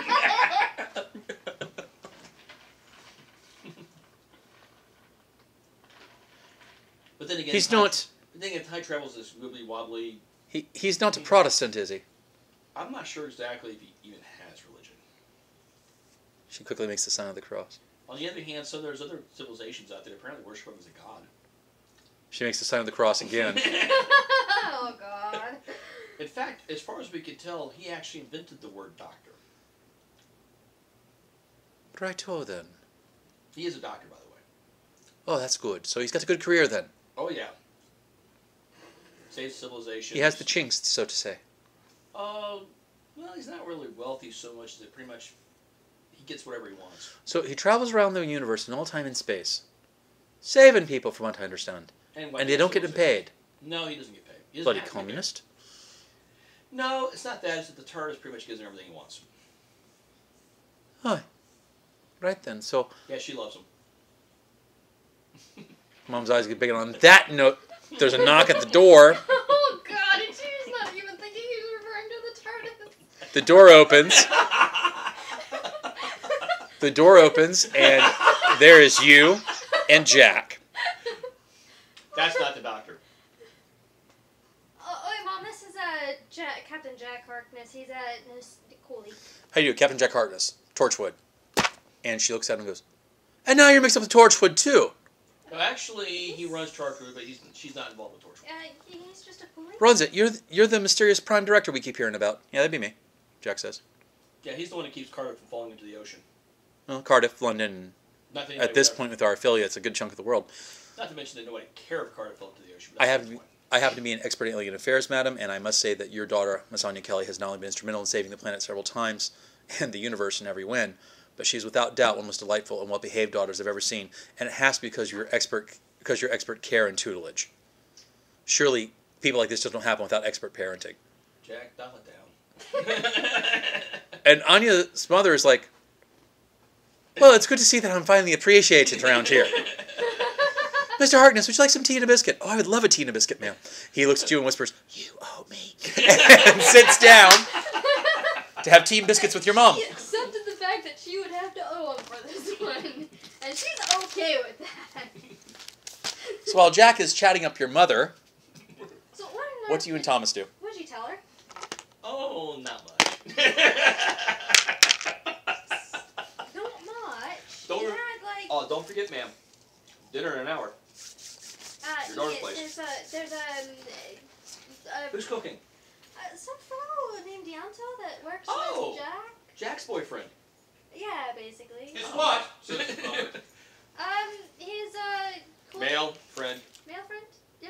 Looks at Jack, just kind of winks at her. She sits back down enthralled. There's no way he could be gay. He's too pretty.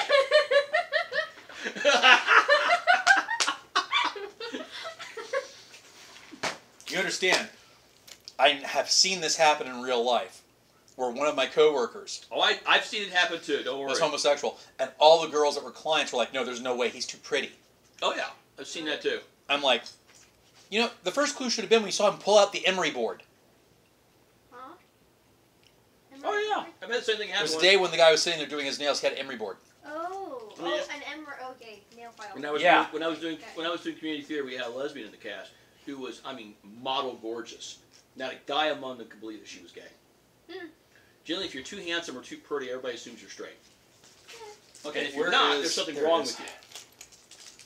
Give me a second. Talk amongst yourselves. That's okay. I gotta make more tea.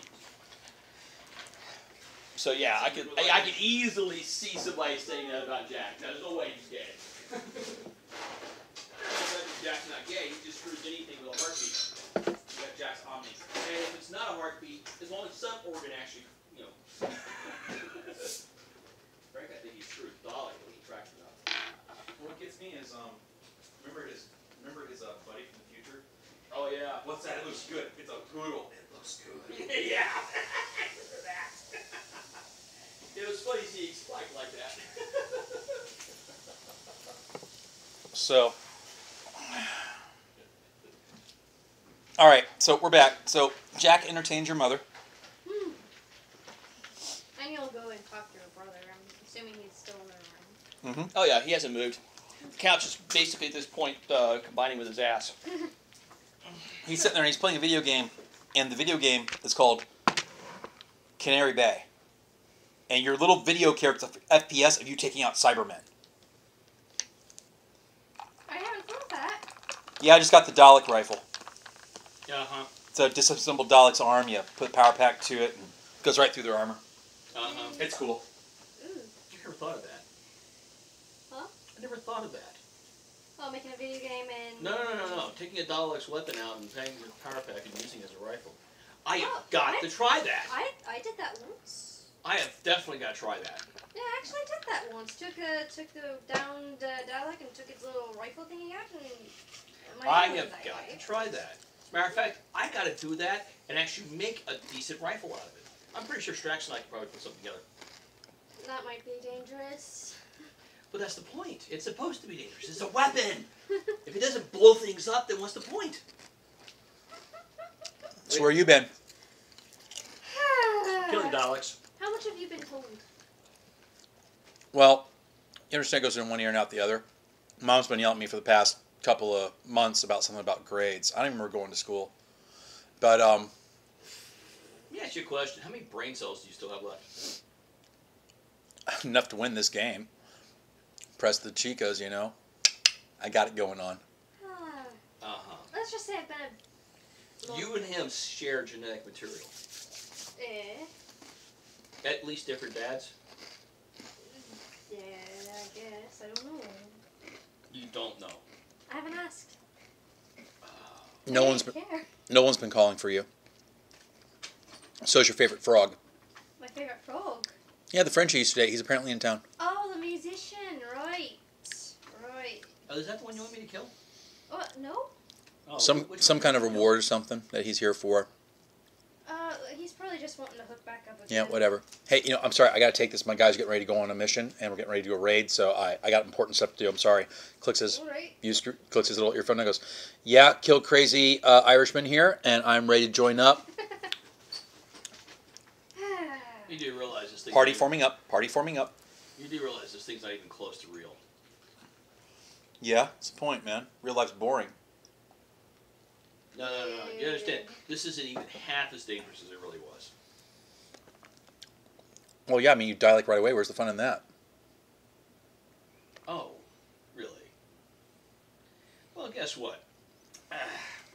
When this apartment complex gets attacked by the authority of the United Nations, you've been drafted. Do you don't recognize your fascist false authority schema? Let's just go see how Yanto's doing. Oh, That's my authority. look. Force. The Americans threatening my life. I'm shocked. Can I hit him? I do it all the time. Go ahead. Okay, sure. No, you cannot hit him, says Jack from the table.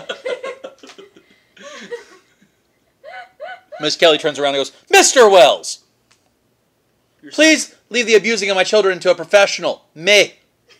Oh, believe me, I'm professional when it comes to violence. I'm just gonna go check on Ianto and see how he's doing over there. Do not fuck with a man who killed T-Rexes, okay? They should down like, yeah, whatever. He's just typical slacker. There's nothing you say is going to impress this guy. Put the claw down. Good replica. Goes back to playing. Hey, watch it, you asshole! And he drops the controller, goes to the bathroom to clean himself up. No, it's not a scratch on him. I cut his shirt open. Okay, takes her. Violent fascist bastard! Go back to the States. Oh. What have you ever done for us, man? Oh, saved your ass. A lot. It's people like you that make me forget why I do this job. It's people like your mother remind me why I do the job. Anyway. It's over checking on Ianto. You go check on Ianto. Ianto's almost done with his food. You mind if Well, I it's just funny on the intimidation stay roll. here for a little bit? There's a bit of pissing contest going on between Thomas and my brother over there. I don't want to get involved in it. That's all right. I understand. How'd you meet Jack? Actually, I kind of forced Jack to hire me. Oh. And then it kind of went from there. And then one day he asked me out for pizza and stuff after my girlfriend, that was a cyberwoman, died. And we've kind of been together ever since. So, is he like just flirt with anything that's got a heartbeat to it or something? Yonto smiles. Jack loves life. Ooh. Alright. I was rolling for intimidation, but I didn't get around to it. We cut off to her too quick. So here, take the food. Let's go on over. Bring the food over. You have a lovely dinner. It would have been a 45. Too bad. Jack leaves at some point during you go talk to Strax about, security and stuff. Then Yonto go, okay, so I really we've wanted to make your brother piss his pants. got all of our things answered. We're going to take off. And Jack goes, oh, hold on. Give me a call. My tortured agents, Strax, say that she showed up. You want me to bring her over? Yes, Yeah. would you please? And about 3 minutes later, the Guardians escorted on in a SUV. She's actually dressed in 21st century clothing this time. She's dressed kind of plain, no makeup, hair back in a ponytail. Jeez. Mm-hmm. They flatter her. And she's got a backpack full of her stuff. One of her little floaty droids is in the backpack. As soon as she gets to where she can take it out, she unzips it. The floaty droid comes out. And you catch a hint of just a little bit of the teddy bear. She zips it all back up, puts it over her shoulder, and walks in to talk to you guys. Hello. Welcome to the lovely apartment complex that's been vacated. She's not a happy person right now. My family's here. Of course I'm not happy. Jeez, flatter you. Thank you, Thomas. She says, somewhat more sure of herself. Apparently the time you guys have been away, she's calmed down a little. Mm-hmm. Come on, we got some dinner on the table. Oh, excellent. Great. Yeah, I can have the leftovers. I'll go check on the doctor real quick and see what his status is and, Oh, check. by the way, keep your brother away from me. You just leave him alone and usually it's okay. Just keep him away from me. It's probably not going to pull his butt off that couch and away from that console anyway, so that's going to be a problem. So I've discovered why, as soon as the room is secure, why we couldn't find the missing Time Lord. It appears that someone messed with their memories, put all their memories into one of, I forget what the watch devices are called, but she mentions that word. Watch. Yeah. Watch out. And they didn't respond. When the call went out, it caused them to put the stopwatch on. Their memories returned to them, and they decided to work their own agenda. This is all conjecture based on things I've seen. I still don't have a name, still don't have a definite. Based on things I've seen around the universe and how things have moved, there's someone out there with a Time Lord's full official training, making several hostile but intelligent people aware of the Doctor's presence and condition. And I suspect at some point, one way or the other tonight, it will take effect. So we can expect an attack tonight. Yes. Excellent. I have taken the liberty of time locking the planet. The plant? Yes, it's very simple. You put a few satellites up in orbit and run the current through them from the moon, and things go on. Chidun have a battle fleet circling around lunar orbit to make sure nothing comes through the physical space, and we should be good to go. Battle fleet? We have a battle fleet? Why don't people tell me that? Well, you didn't have a battle fleet. After the destruction of the White Tower, not everybody went on board your TARDIS. They set White Tower up again on some other place. Speaking of which, happened to the refugees that you guys took with you? Oh, as far as we know, they're still the TARDIS. Yeah. Excellent. It's good that they're safe. We'll return them to White Tower at some point and get back to work. Last time I heard, they went off the bathhouse, and I haven't heard from them since. Do rhinos and those... I don't want to think about that. You know, Mr. Wells, don't take this the wrong way, but I'm used to getting that kind of constant sexual obsession from Captain Jack Harkness. I was just...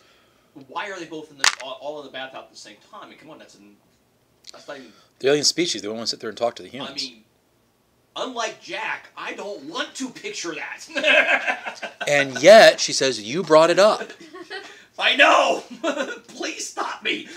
Does that give me permission to slap you upside the head then? Yes. Oh, I'll be taking advantage of that.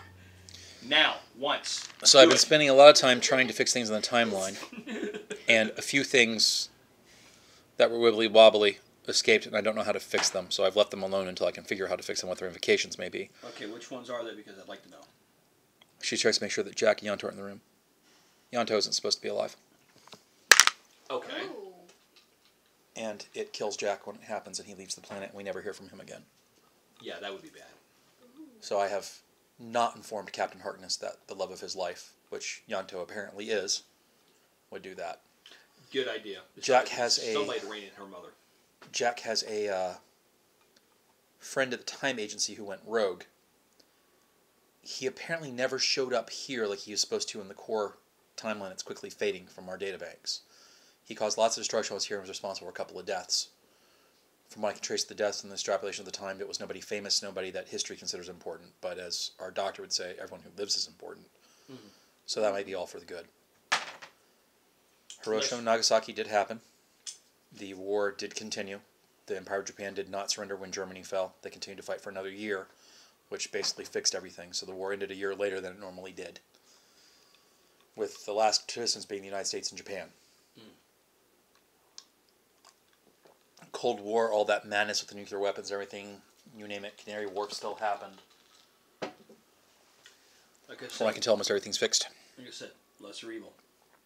As bad as the nukes are, at least they kept us from wiping. Oh, and the United States repealed an amendment that limits the president from only serving for 2 terms. So far, that hasn't bit anybody in the ass. The only person's had 3 terms since wasn't FDR. It was FDR.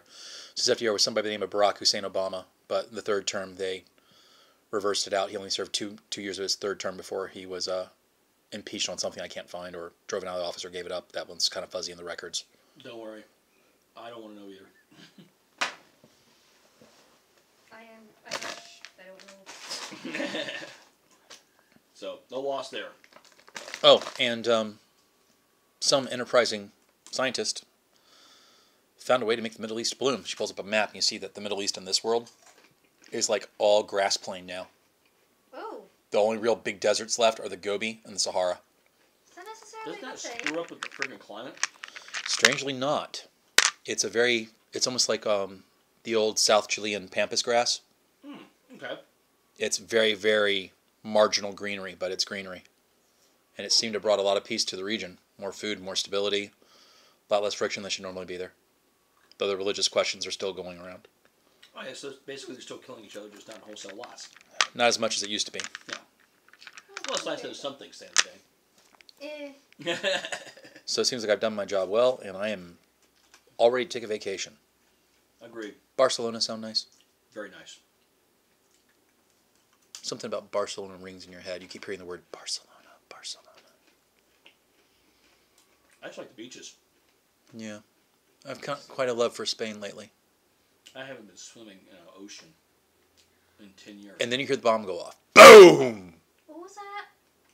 She pulls out her sonic screwdriver. She pulls out her big honking laser pistol. That would be showtime. Alright. Good. Potato Head's here. I love Potato Head. Who doesn't like Potato Head? And sure enough, Centaurians. Oh boy. We get to have battle between Rhino and Potato Head. so here is your apartment complex. Okay. Here's the outer regular fence, and around it there's a shining force field. Here's your apartment complex. There's guys up on the roof to give it security. Buildings across the way are big tenement flats also. There's some small stores and stuff over on this side. There's a park over here. Where's the meth house? Not that kind of neighborhood.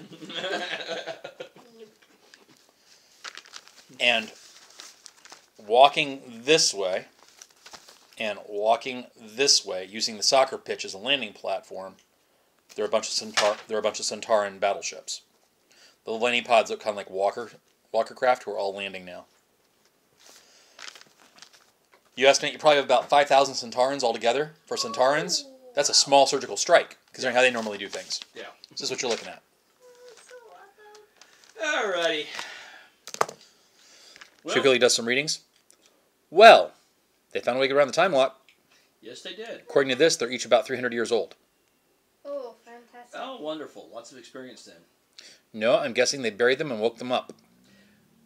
Okay, maybe not so much experience then. That means probably they don't know exactly what we have. That would be my guess. Let's use it to our advantage. Oh, yes. Well, let's see. I take it that calling an airstrike into central London would be bad. Now with the drones they have now, they're very for surgical. She hands you some stuff, Well, and then. you've got like computer codes for unarmed drones. Airstrikes. Ooh, nice. I would Yeah, say love probably this. some airstrikes would be good right about now to kind of even the odds a little. And then, well, we can always nuke them from orbit to be sure, but that would probably be unpopular. I think they'd rather keep London. Yeah. So at this point, let's just have Strax call in a whole lot of reinforcements. And let's keep the British PD out of this because they'd just be cannon fodder. They don't even carry guns, for Christ's sake. What kind of police force is that? I'll take care of the drones. And I'll sequence myself by the doctor, so if something happens, I can just call the TARDIS over and, hijack. Oh, and by the way, we need to get Sounds the like a rhinos. plan. We need to get the rhinos out of the TARDIS. They'll love this. They'll be pissed if we leave them out. Eh. So call the TARDIS. Won't their weaponry be too advanced for what we're fighting? And that's The bad. side blows? I mean, if they start punching laser bolts through buildings? Well, yeah, but that's only if they miss. I will go get the rhinos. Droid. Yes, madam. Stay with the doctor. And she takes out her teddy bear. Give him that. Yes, madam. But no, actually, I'm thinking about. She looks at you. Hey, it always brought me luck. I'm not talking about a thing about that. Like Right. the The underwear, teddy I bear. suppose. Teddy bear's cool. I actually think about throwing the rhinos at the walkers. Their advanced laser weaponry would be very good at cutting through their armor. She seems a little offended by that comment. She's got this look on her face like... As she walks away, she starts muttering. Roll, see if you guys hear what she mutters. You've already pissed her off, haven't you? Never pissed off a chick with a laser gun. Let's see. What is that, observation? Or Oh, that's on the back. 20? You hear it. 25. You both hear it.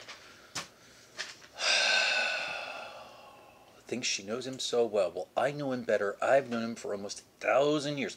But no, some little Earth girl thinks that she's got a right to tell me that she's got a better link to the doctor than me. Oh, if only she knew. Dear, let's go out and kill something and make you feel better. She's jealous. Let's just go out and kill something. It'll make you feel better. What part of taking a break doesn't no one understand here? Works for me. Okay.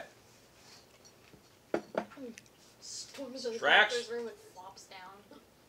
We're having a hacker call in some airstrikes. We're going to bring the rhinos out to deal with the heavy gear. I would love to do that, but most of our communications are being jammed. Typical of some Tarn battle programs. However, I thought ahead and have a landline buried in the soil. Actually, I was assuming you were using the phone line, so... It will take a moment. Hold on, I'm having to use very primitive technology so they don't get it. You hear a rotary dial. Oh my god!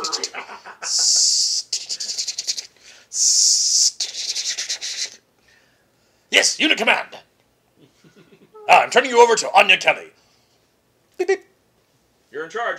Call in the airstrike. We had an airstrike in here. We got a bunch of Centaurans that apparently were buried under the ground for about 300 years thereabouts.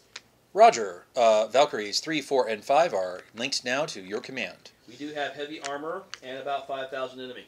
The Valkyries are armed with a 20mm cannon with armor-piercing rounds and tear gas, as well as subdusive foam bombs. We don't want to use anything heavier than a civilian population.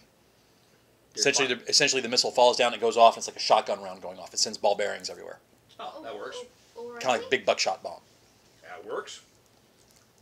As long as it pierces their armor, we're good.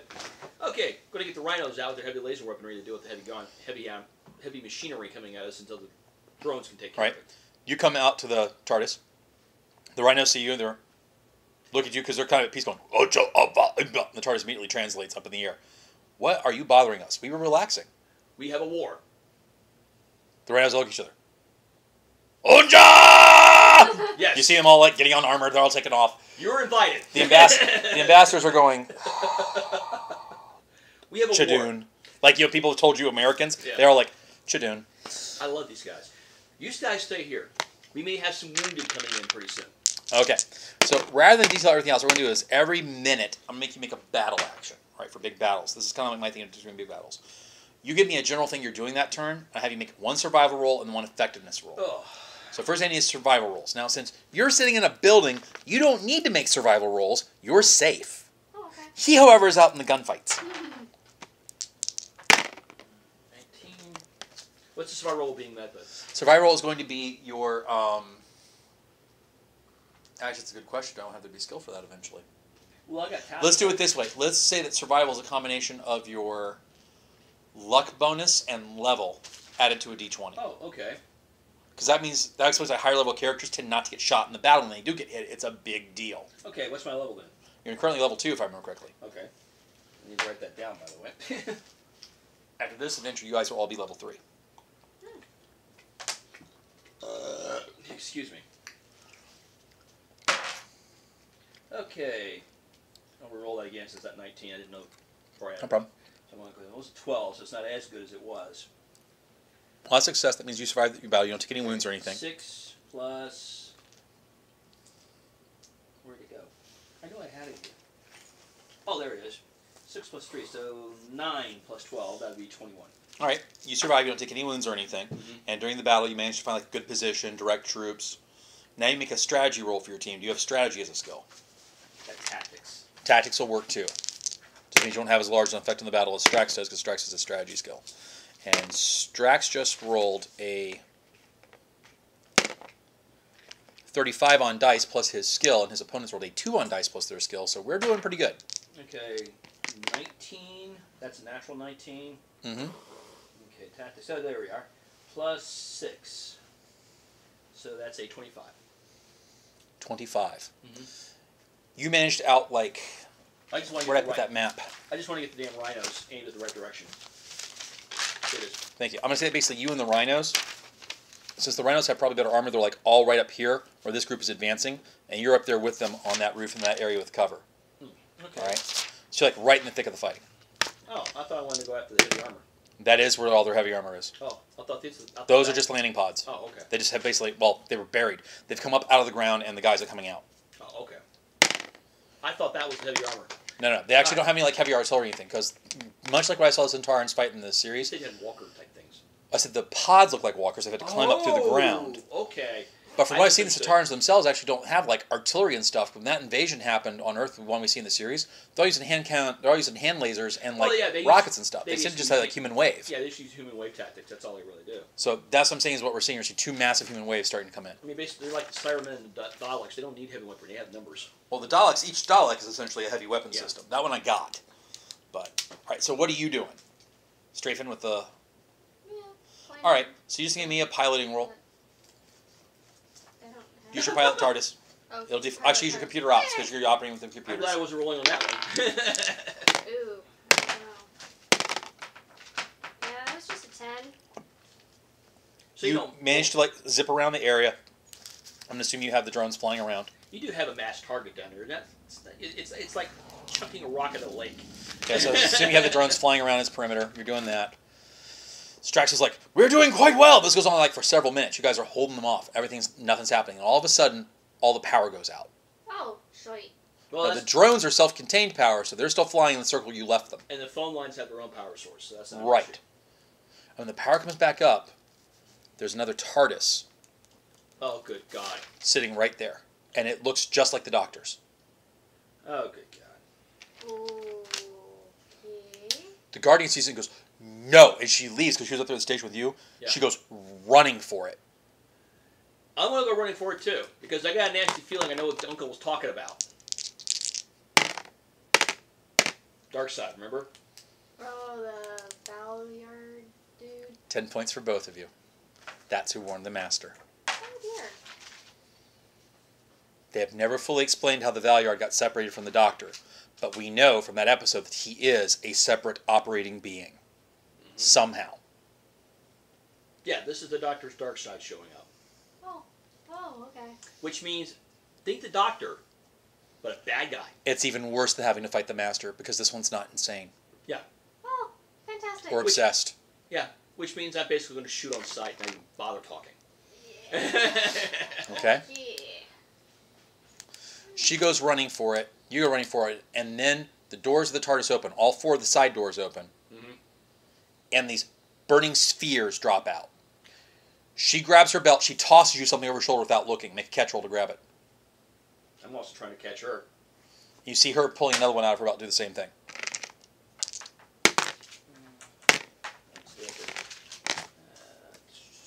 I guess that's athletics, right? Mm-hmm. I never had. There we are. So I got a 19. Okay, you catch it. It's some kind of gas mask.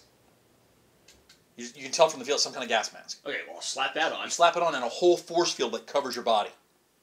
She doing the same thing? Mm-hmm. Good. And these 4 burning spheres, when they fall out, one hits the building, one hits over here, one Gas hits there, attack. one hits there, and they start putting gas all around the area. You see people choking. Skin is melting off the humans. Strax, having his old Centauran battle helmet, goes, "Oh!" and puts his battle helmet on. Is it getting inside Strax, we're going to need reinforcements. Yes, you now. see parts of the bricks beginning to weep and melt. Strax, we're going to need reinforcements now and a full evacuation of the area. Yeah, she'd be calling. I am already on it! She'd be calling the TARDIS at that point. Okay, Yeah, call TARDIS to the apartment. so unloading your family. now we're rolling initiatives. What are you doing? Calling the TARDIS so that way she can load the Doctor up and then load her family up into it. Leave your brother.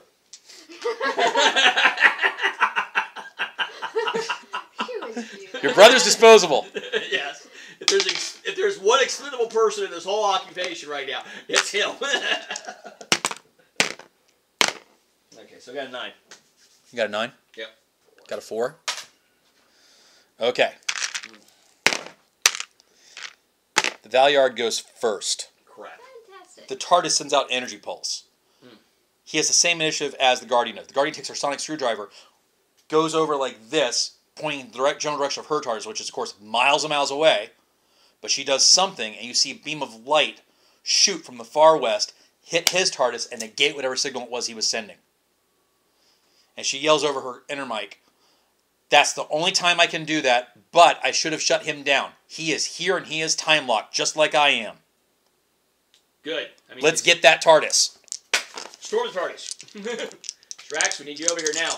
"I am a little busy fighting a glorious battle." Strax, the Centaurians are not the big threat. "Watch your fire, Mr. Centaurian on your side." We have the Doctor's dark side here. "I will take care of the alien invasion. You take care of the Doctor's dark side."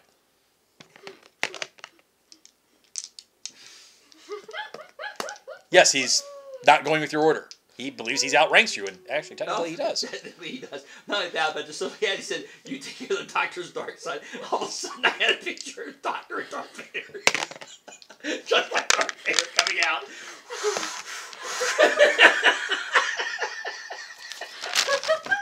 If we get past the infection of Star Wars... I'm sorry, I couldn't help it. Hey, you technically started it, honey. Yes, I know. I know. I bathe in the goodness of Trek. I bathe in the goodness of Trek. I bathe in the goodness of Roddenberry. By the power of Roddenberry, I rebuke you, Lucas. By the power of Roddenberry, I rebuke you, Lucas. Okay, let's continue now. Oh, God. Oh, man, that was harsh. Oh, I need a spoon to scoop that out of my brain. So... Matt Smith comes walking out dressed as Vader. God.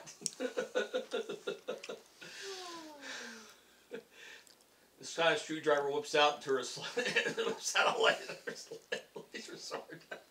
So, you go running under the TARDIS. Yeah, we're going to charge the TARDIS. Since the doors are open, let's get in there. She goes running on the TARDIS with you. I need a jump roll to jump up there because it's still flying in the air. What are you doing? Moving the doctor? Yeah, getting him, calling up his TARDIS and getting him in there real quick. His TARDIS doesn't move. Oh. It's locked, remember? What, quantum locked? It Yeah. should be still If able it's, to if it's not going through time, it should be able to go through space. Yeah.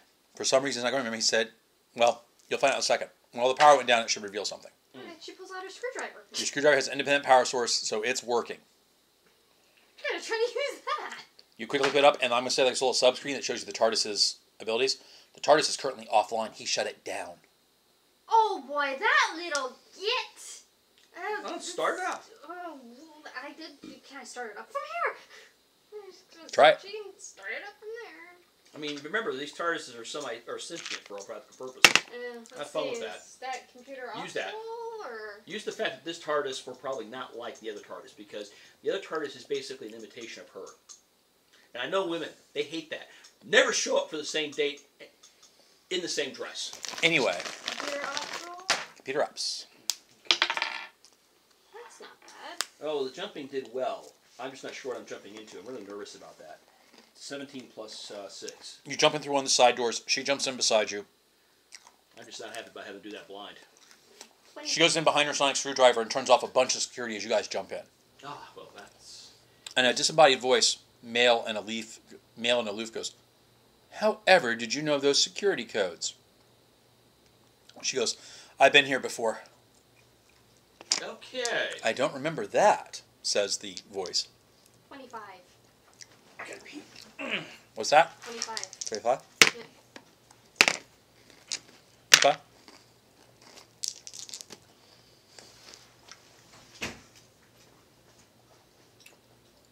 Your TARDIS comes online, but all of its systems are shut down. And you get a message that says, "Doctor has used priority immobilization code. TARDIS will not move."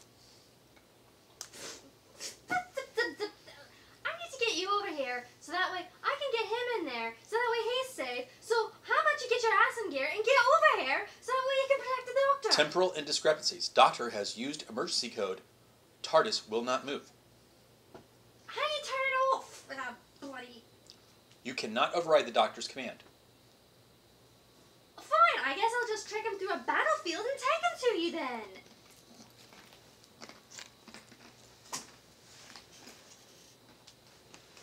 Then the TARDIS says, "Doctor has activated deletion of occupied rooms." Wait, what? Do you mean you're deleting rooms that people are in? It's coming on as text messages on your sonic screwdriver. And the TARDIS sends you a text message. Da-da-da. Please. Da-da-da. Anya. Da-da-da. I can't. Da-da-da. Stop. Da-da-da. He's making me. Da-da-da. K-I-L-L. Exclamation, exclamation. Them. Oh, no, we're not going to be doing that. I need to get the... She's going to see what she can do from here, and she's probably So we're trying to hack back. Give me another computer ops roll. Alright, so you're on board this TARDIS. Yeah. The voice says, "Who exactly are you? I don't recognize you, but I feel like I should know you, my dear. Well, come out and show yourself. We'll get reacquainted." Well, man, no love for me. "I remember you, Mr. Wells." Oh, you do remember me, Miss... okay, well. "Oh, yes. Everything my previous incarnations know and experienced, I have known and experienced. But the lady beside you is a mystery. I don't recall her. And as I recall, shouldn't you be dead in an engine accident off of Mars?" Actually, no, it was off of Titan. That's besides the point. No, I didn't get killed. I got sent back to the past where I wiped out an entire race of intelligent reptile beings. "You must have met my 12th incarnation." Cricket uniform, little question marks on the... "That's the collar. 5th. I'm between the next to last and the last. Which explain why I don't know you, which means my current incarnation is on his last life. Which means if I eliminate him, it's just me." Oh, this just got interesting. Oh, yes, it did. Because if you don't know me, then you don't know how I operate, do you? That means I'm a wild card in your little equation, so is my lady companion here. By all means, come find me. And the lights in the TARDIS line up, and like you have the display lights showing you which way to go. A, he's an arrogant prick. B, he's not insane. And C, he's not obsessed. But we just given him a C to be obsessed about. She goes over to the TARDIS. She does something. What are you doing? As I said, I've been here before. Clink. There, I just turned off your ability to delete any rooms in the TARDIS. Or to vac us, or to leave. So until you confront us, you're not going anywhere. Yeah, and there's... Oh, any internal security doesn't work anymore either, does it? Aren't you clever? Says the voice.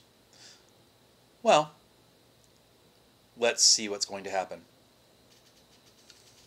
I got a nasty suspicion this guy's used to having prior knowledge of most events he encounters.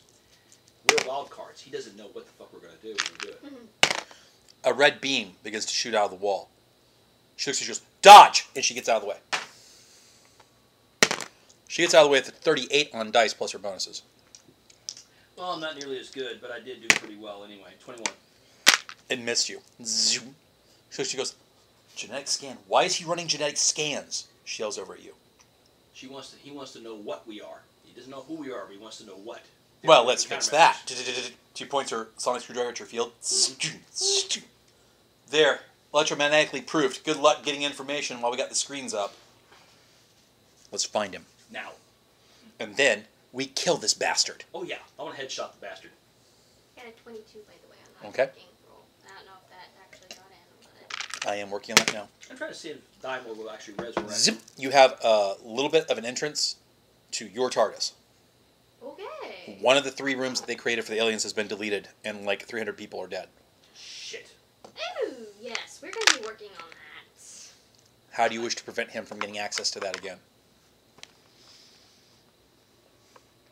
Remember, Doctor Who, think creatively. Doesn't necessarily have to be real science, just has to be something that sounds sciencey. Sounds sciencey, oh my god. Well... Yes, the series that takes technobabble to a whole new level. Mm-hmm. Well, let's see. Is there one in the chamber? No. Okay, good. Sure. What if there's a way of, like, you know, if you have something that's like a closed circuit network, you can't really hack into it, right? You can hack into it if you have a feed into it. Well, what if she just cut off all feeds into it? So you want to cut off all signals going into that TARDIS. Yeah, so that way he can't... Turn off all ability for it to transmit. Yeah. Okay? You try to turn everything off. I mean, Just make sure that cutting off only goes one way so he can talk to you. well... You can still talk to Ed. Yeah, well, she Okay. can actually just set it up to where it comes to the, Yeah, she could pre-program it before room. she could pre-program it Yeah. before actually cutting it off. Yeah, where it first goes into her and the doctor so they can get inside, and then it Okay, cut so off basically you all try feeds, to so- route all communication through where you are on your Yeah. tablet. Or, I'm sorry, on your sonic screwdriver right now. Screwdriver, yeah. So that nobody else can get in there. Okay, you make that happen. Give me a computer ops roll. I have no idea. We're about to see. Probably not with that roll. That was Then you hear the master's voice. What are you doing? 14. What do you think I'm doing? Says the other voice, which I'm just going to call it the Valyard because it is the Valyard. 14. You set up at a 14, he will try to resist. Boom! Someone crashes right past it. They're trying to cut us off from the other anchor. Do not let them cut us off from the anchor, says the Valyard. Then you hear a second master say, I'm not sure if we can keep this up. We're expending way too much power. Gentlemen, either you pull this off or you are expendable. He's got 2 masters. She sits there going through with her laser pistol and her sonic screwdriver. Nice to know there's love amongst thieves. Yes, that's the thing, though. They're psychotic. They will backstab him the second they think he's going to turn on him. She stops. She looks at you. That's brilliant. Yeah. Do you think you could hide me from the cameras? Well, shit, I could destroy every camera in this place. Give me that charge. A Hide ship's me- a ship. Everything's interconnected with the power source. Hide me from the cameras for a few minutes. Alrighty. You need a security roll. She goes over to a terminal Sensor system. and starts trying to contact the other 2 masters. There's another 16. hacking roll? Yeah. Maybe. I Oh, got it's 20 altogether to fry the camera system. The TARDIS being higher technology, you don't fry it, but you do get the cameras in the room to temporarily not see the room, giving her some breathing room. 23. I'm going to try it again, though, because I really do want to fry those cameras. You manage to This round, you managed to kill one of his avenues into the TARDIS. But now they know you're doing it. They have a link to you. I need to arrest. And a picture of the Master comes up, and it's the one you remember with the pointy chin and the gray hair. Oh, Miss Kelly. Oh, shut up. Tell me, do you troublesome Irish leprechauns just not know when to quit? That's why we're called leprechauns. She gets the screen up. You suddenly see the Master. What do you... Shh! 22. Listen to me. If you and all your other incarnations want to live and go through time correctly, you will stop helping the Valyard and help me instead. Ow. Posh, what are you going to do? She takes her sonic screwdriver. She feeds it a bunch of information. You're not sure what she's telling the other Master. It don't matter. I'm also ticking with the sensor systems to keep them busy Okay. as well. I'm going to keep doing it. I got 22 this time. The Valyard says back, what exactly is it you're trying to keep me from seeing? A message shows up in your sonic screwdriver feed from the Guardian. Keep him off of me. We'll see about that, sweetheart. Insult him. Oi, yeah. What does he look like? Oh, you Grace. big old prick! Dickhead. Baldy.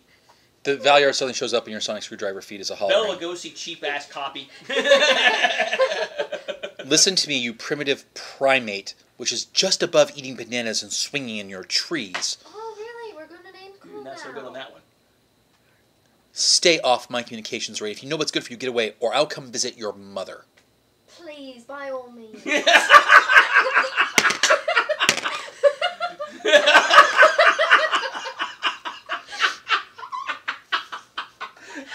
She starts... The Guardian starts searching.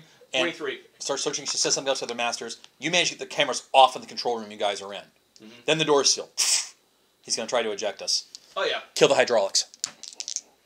While you're doing that, you have another message from your screwdriver from her. Oh, shoot. 16. That's a 20. Get the doctor awake. And she gives you like a recipe with your sonic screwdriver, some settings that actually jolt him awake for a few seconds. Oh, that's not what I need to do. I need to use Zzz, and the tube, he suddenly goes, ugh! That's about bloody time. Ugh! And you hear her voice over the sonic screwdriver say, what is the name of your Trojan horse program? Jackie Tyler! Thank you. And you see her typing into the computer something, Jackie Tyler. Ah, there it is. You get who that is, right? Yeah, but 22. Anya doesn't know who she 22. is. 22? Who's Jackie Tyler? He's out again. 22 to do the hydraulics. The hydraulics go. You hear that he was actually about to shoot the room out of the TARDIS, and it stopped. She's typing in, go Jackie Tyler, go. Oh my god. And the Valyard's like, you didn't. And the TARDIS hits the ground. We're in it. Make a balance roll. Oh, yeah. Oh. Because I'm not expecting that. Yeah, I did make it. Boom! You hit the ground.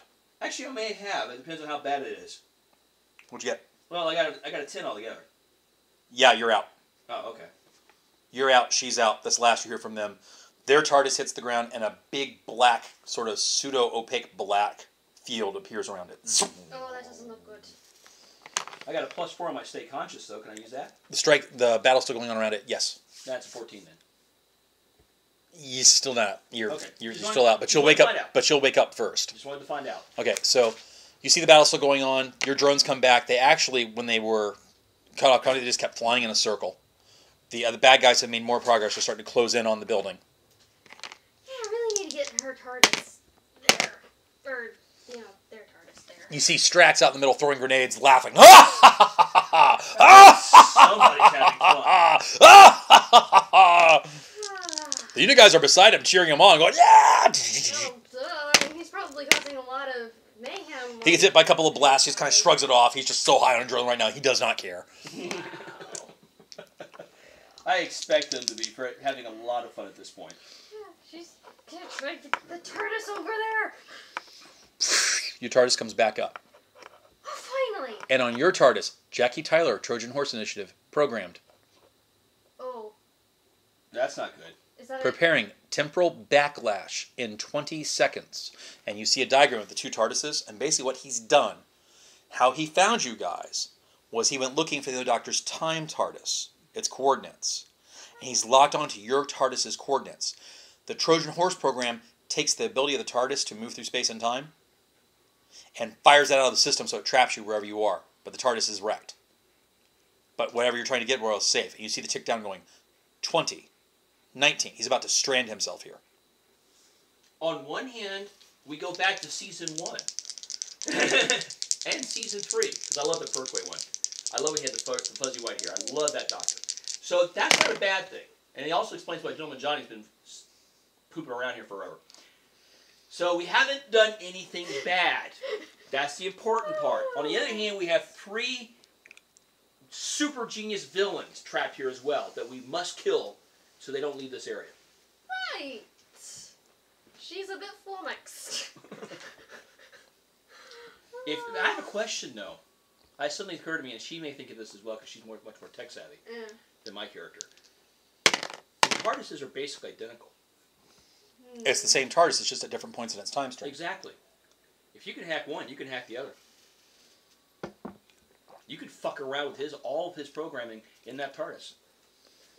And who says this TARDIS actually likes him? Remember, the TARDIS we know loves the Doctor because of who and what he is. This Doctor is not that Doctor. He's a whack job. Very true. He's a sociopath. Maybe not psychotic, but he is a sociopath. She may not necessarily like this Doctor. So, new round, roll initiatives. Play with that. See what you can do. Well, she'll probably give it a shot. Can't Okay, have what her. do you Not too You good. have 3 rounds of action before Matthew connects. He's 7. unconscious. Right. When Matthew comes up, he'll have a 7. Right. So, that's the first thing you try to do. She'll try to hack the other TARDIS. Okay, so you try to hack into the other TARDIS. You open the operations files, and you discover that the Trojan horses are going on the same ones at the concurrent time because they're currently linked up. Oh, so Someone on their TARDIS is trying to disconnect the link. Someone else is trying to get the Trojan horse out of the computer. And the third one is trying desperately to eject certain rooms from the TARDIS and certain power sources to try to stay here but still have spaceflight. Okay, so Speed up the countdown. right, so it's our TARDIS that's the one doing the countdown, and it's because of that there's a connection with the other one. Speed and up so the it's like countdown. Okay, yeah, so see if you can speed up the Yeah, countdown. because they have to go through the process. You're fighting a 45 because that's the most experienced operator trying to turn that off.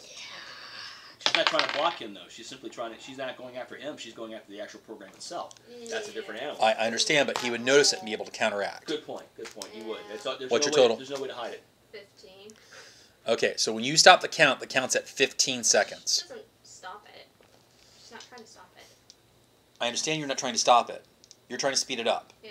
But you failed, so he managed to stop the count at 15 seconds. Okay. All right? Go around it. Reroute the countdown to a different system. She does get a second action, so she'll see what she Come on, this is TARDIS. It's like the Enterprise. Everything has a backup. Well, she's got several actions. She's got like 6 actions or so before you get to roll, so Yeah. just take it well. Oh god, that was even... I'm just trying to use my genre knowledge to help her out here. 16! To do what? She was trying to get the countdown started again, try to, work her way around it or something. No go. You suddenly hear a psychic thought in your head from the doctor, who's now starting to become somewhat conscious in his state. Mm-hmm. Misdirection, illusion, relies on the magician making someone look at one thing while something else is going on. It's a good idea. Do you get where I'm going with that? Mm-hmm. I think I do. So she mucks around with something else and gets their attention there while doing something kind of... Roll an idea roll, see if you understand him. You're on the right track, but I don't think you get where I'm going. Probably not. I'm not that much of a techie myself. I'm kind of sneaky, I know. It's only a 2 on the die. Make a program that looks like the Trojan horse. Copy the Trojan horse program. Have it running somewhere else. Like I said, reroute. Everybody's But it's not really real, so he spends time trying to shut down the false Trojan horses while you have the real one going It's on. kind of where I was Should going. maybe do It multiple always ones. use a back. Everything in a sci-fi, every ship in a sci-fi series has multiple backups. Because otherwise we don't have a plot. Exactly. So simply start activating all the backups. They're not going to really do anything, but he'll keep chasing them while you play around with the ruin. Okay. Okay, so yeah, she'll get. Hell, if that doesn't work, then go to the energy source itself and shut it down. Yeah, Shut down the TARDIS period Oh. for good. Fry it. Ooh, excuse me. Yeah, let's see. For Christ's sake, now you're suddenly rolling really low. What the hell is wrong with you, Di? You were rolling so well earlier. I didn't see that roll. The magic James Bell GM words. There must be something with this table, because that was not much better. Roll on Matt's table. Mine rolls well. Well, it's a little better, but... Matt, roll the die for her. I didn't roll any better either. Oh, Christ. I Okay, I have a 20 here for you. Okay. Yeah, you cursed it. I'm never giving you another die of mine again. Plus a 15. You have a 35 on dice. Add your skill. 12. You pull it off. He buys it. Why? Now the next actually try to restart the count. Yeah. Since he's not paying attention to it, that's only a 12. Okay, yeah, definitely. Keep playing with that, Okay. by the way. Keep adding more distractions to him. Keep attacking the system. Not just with the countdown, but everything. The count gets back down to 10 before he realizes what's up. You have one action left. She's going to, like, continue fricking around with the other things on his system so that he has to keep... Bouncing Okay. around from one bit to the next. Yeah, like attacking life support and all that other stuff. Jesus, Dice, you really fucking suck. See, 12 plus 9 is... I rolled a 19 for her. Oh, let's see, 12 plus 9 is 21. Okay. When the count restarts, it's at 8. And then you come to. You see a guy with a widow's peak. Two of them look exactly alike. One standing over the Guardian. He's got her pistol and her sonic screwdriver. Mm-hmm. The other one is standing over you.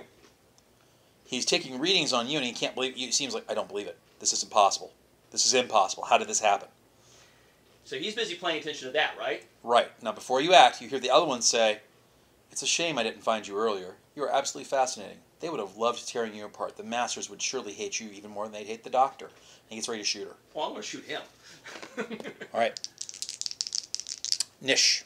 Well, you had a 7 to start with. He has a 6. The other one has a 6. And the Guardian, when she wakes up, will have a 5. 19. Okay. Plus my pistol. He doesn't see it coming. He's a stationary target. That's a 10. Would you like to call a shot for a location? Oh, yeah, I'm going for the head. Okay. That would be a 3 raise, so you would need at least a 20 altogether, which I know you have since you rolled a 19. Yeah, well, I got 14 on top of that, so yeah. The round goes into his head. You roll 66 damage. This is probably going to kill him. Oh, yeah. Is it more than 18 points on the dice? Okay, 6, 11. No, not quite. 17, though. Oh, okay. The round hits his head. You hear something go clink, and suddenly, rather than this guy that you've never seen before, the Valyard, it's one of the Masters with a bullet hole right in his head, and the bullet has gone through some kind of metal band that was on his head and has snapped the thing in half. And he hits the ground flopping. The other one hears the gunshot, spins, goes to fire at you. 15. No, actually, I did get 21. I did get 20. Okay. I was miscounting here. The other one hears the I'm gunshot, so fucking bad with numbers. spins, goes to fire at you, and starts dodging behind the control column at the same time. So this one you have an opposed shot. Oh my god, I did not arrange it. Come see the dice. I am on fire tonight. Okay, so did I. I have a total of 45 to get out of the way, because my first roll was a 20. Okay. And there's 16 on top of the 20. 36. You're shy. 6 plus 16. 16 on your dice, and you have 16 to no, hit. No, the 16. No, I had 20, 20 on the dice. then 16, 36. and then I have 16 on top of that for the score for my skill. How do you have 16 twice? The skill stacks up to 16 points on top of the 20. Okay, I'm confused. I rolled a natural 20. That's what I missed. Okay, so you rolled a 20. And then We I add rolled a 16 from the second die roll. Yeah, and then So there's 16 36 plus plus 36. You have 42. You still missed him, but not by as much. He only has a partial success, so you graze him. Roll 2d6. 4 points. Ah! That throws his aim off, so when he takes his shot, complete and total miss. It goes right over your head. Mm-hmm. And you see her hand come out. She grabs him by the ankle. Her legs come up. She brings him down to the ground. Wham! He takes 3 points plus 2 points from her strength from the damage. He's out. You see a band slip off his head, and it's another Master. Well, that's the one you were right near. Yeah. All right, so you get up, you snap the neck of yours, you get up, she starts hitting hers in the face repeatedly, screaming mad. I mean, she's like going insane, like Fatal Attraction kind of mad on this guy. And I need an awareness roll, see if you can make out what she's saying. She's kind of like halfway in gibberish. Damn, I am rolling so damn well tonight. Another 19. Plus whatever. Don't go that my way. I know. I got a new die out because you ruined my red one. What do you So that's a 29. You hear, I hate you, I'm never going to be clean, it's all your fault, I hate you, get out of my head, die, die, die, die, die. Pull her gently off so she doesn't start hitting me, and then I snap his neck to make sure he stays dead. She's shaking her arms, the journal and everything's going through.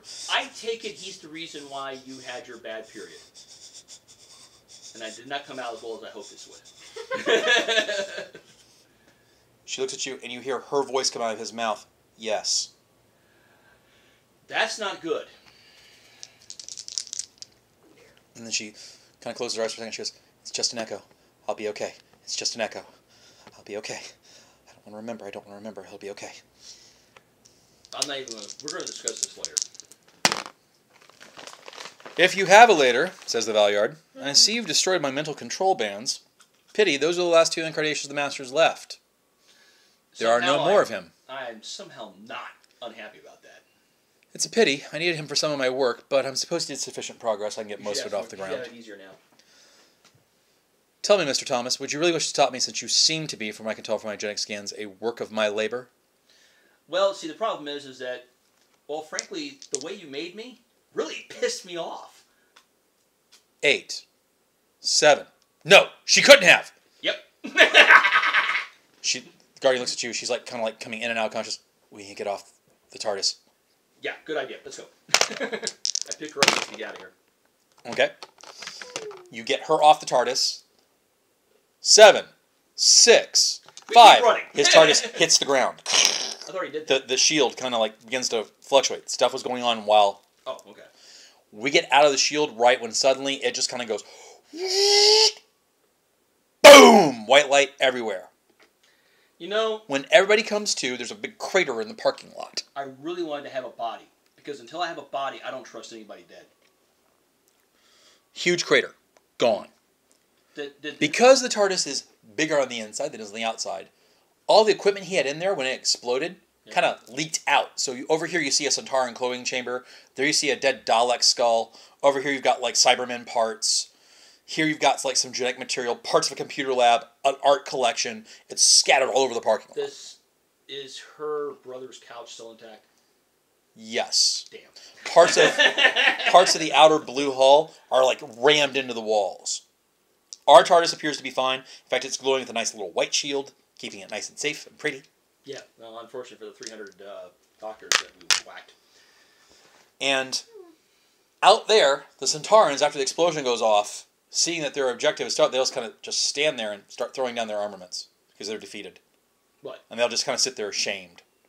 That's it? You actually see, like at this point, because of the battle, like about, I'd say 800 or so Centaurans that are left, all crying silently, tears of shame at having lost and being taken prisoner. Gentlemen, I have a job offer.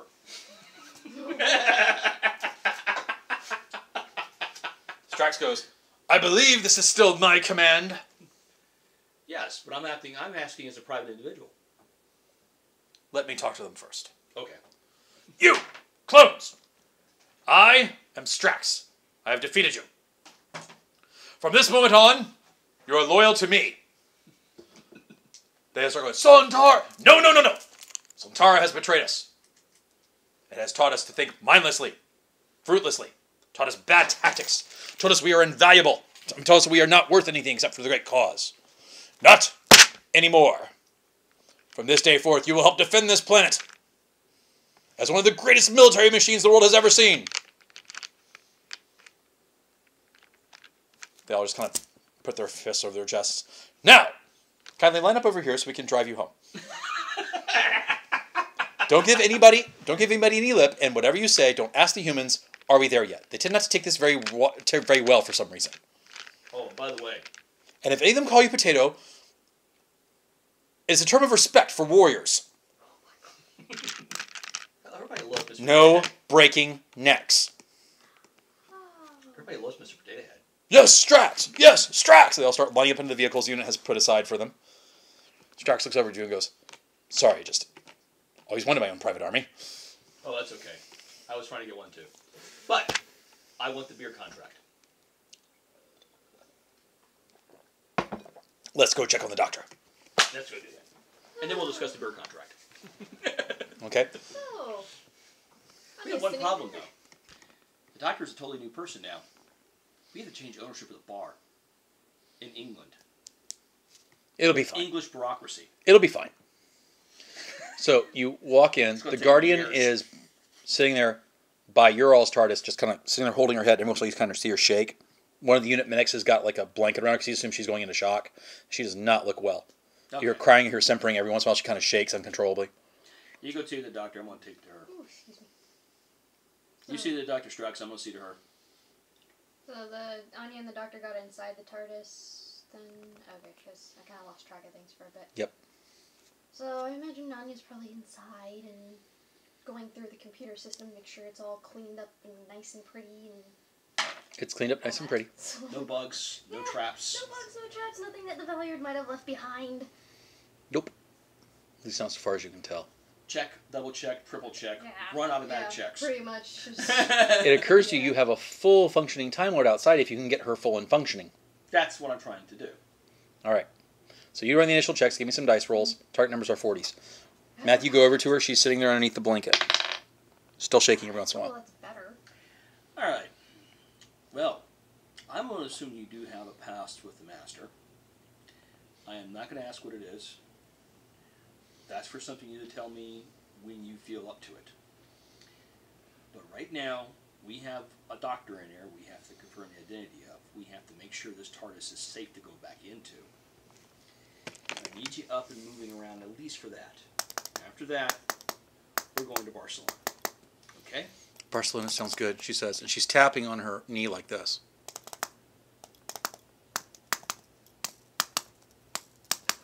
Get it? Mm-hmm. Yeah. Yeah, not a good sign. Yeah, 28, by the way. Okay. For the next one. You get her inside the TARDIS. She's still kind of shaking. She helps Anya. You have a plus 20 bonus while she's with you. Oh, yay! Good. I can use that. And you notice that she's shaking and seems very... Natural 20. Probably on time. Now we're no longer afraid for our lives. Sure enough, the Valier did put a couple of probes in there, but you managed to ferret them all out. Oh, wait, who's the woman here? Who's the woman? And you helped too, dear. It was so great and wonderful. Yes, but I have one question. What? Why can you do that when my ass was on the line? Because I'm used to sitting without gunshots going on around me. That's okay. I'm just trying to make sure you understand that you're not supposed to be happy in this timeline. I told you I'd never let her live that down. The Guardian looks at you and goes, "Would you do me a favor? Mm-hmm. Sure. Would you two leave me alone in the medical bay for just a moment? I want the TARDIS to check out something I have always suspected." On one condition, I stay outside the door. Done. Okay. She goes to the medical bay. You hear some machinery. You hear her scream, "No!" And I'm through the door. Dramatic denial. Oh, Yeah. God. And I'm through the door. What is with Time Lords and being dramatic? It's an English television show. The TARDIS does not let you through the door. TARDIS, let me through the door. It's apparently waiting on you to say something. Please. The door opens. She's sitting on the bed. She's shaking a little bit, holding her head. Still going. Okay.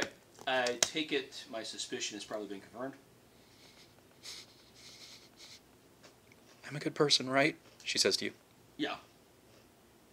She glomps you and just starts crying. Okay. I take it she's the Master. Yep. An incarnation thereof. Yep. And since every Time Lord is basically a new person with a basic personality profile underneath that, You're off.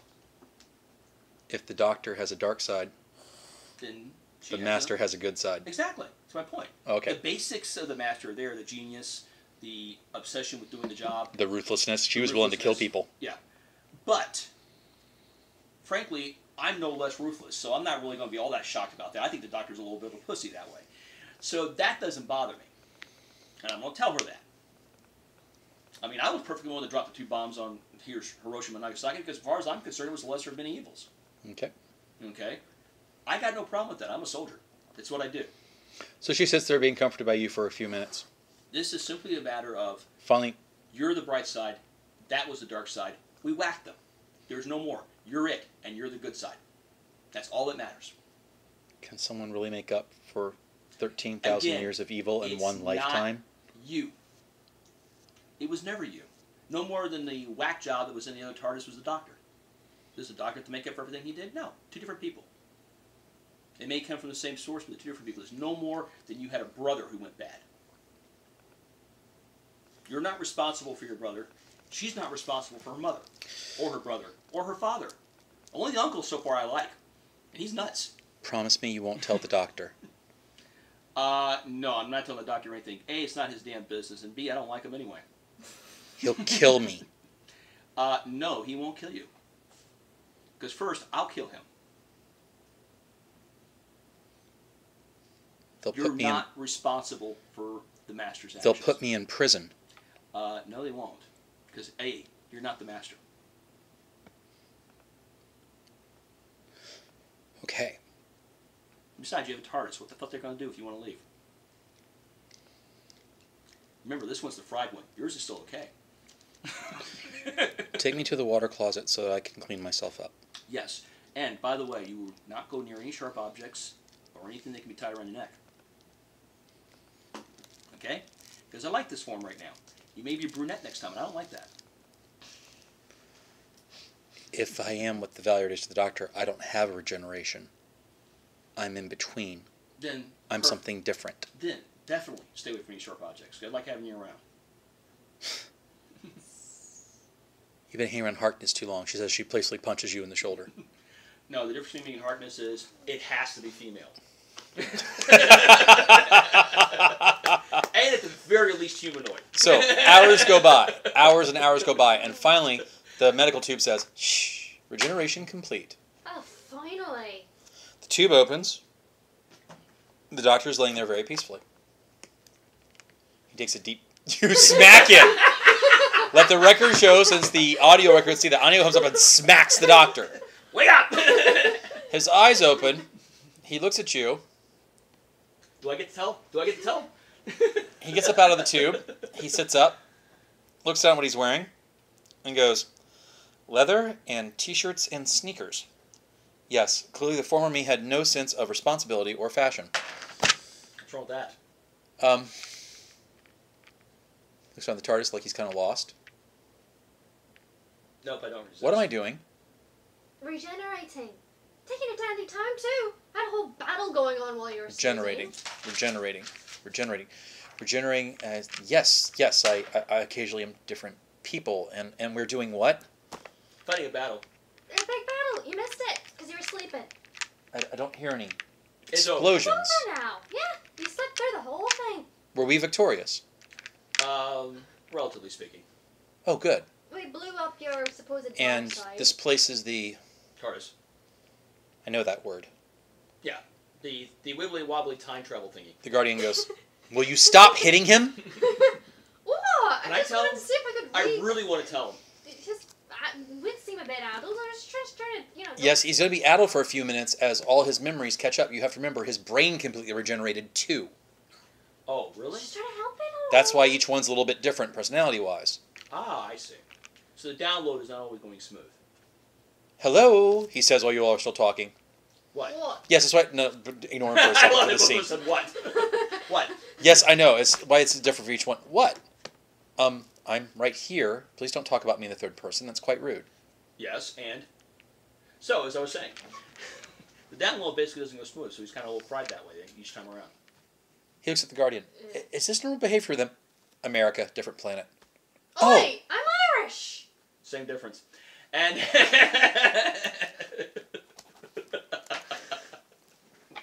Like, Americans? yeah, well, 1/4 of us are Irish. Right. You I have some feelings of esteem for some reason. Yeah! And he looks at Anya and goes, are we married? No! No! But your mother's expecting it. What did you tell her? Well, it's just that I feel very... Thomas? It's just that I feel great affection for you for some reason. I'm going outside! This bumps off. A little bit of romantic amorousness as well. Does she have a nice ass or what? Yes. The character has high charisma. He slides down and goes, I'm going to go... Wait a minute. We have a wardrobe. He walks over to one of the walls of the control room. Wardrobe. Something classy. Zoom. It puts him into like a Victorian dress. No. Italian. Zoom. Modern, like, fine dress clothes, leather shoes, a scarf, the whole thing, So trench coat, basically, leather you go gloves. from punk rock to Oh, yes, that's much better. well-off drug dealer. That's much better. I feel better now. Excuse me, I didn't get your name. Thomas. And the lady who I upset. Oh, Anya. Anya. And you, madam. I'm the guardian. You're the doctor. Now, you can all He just shake, kind of looks at her. you can all shake hands now?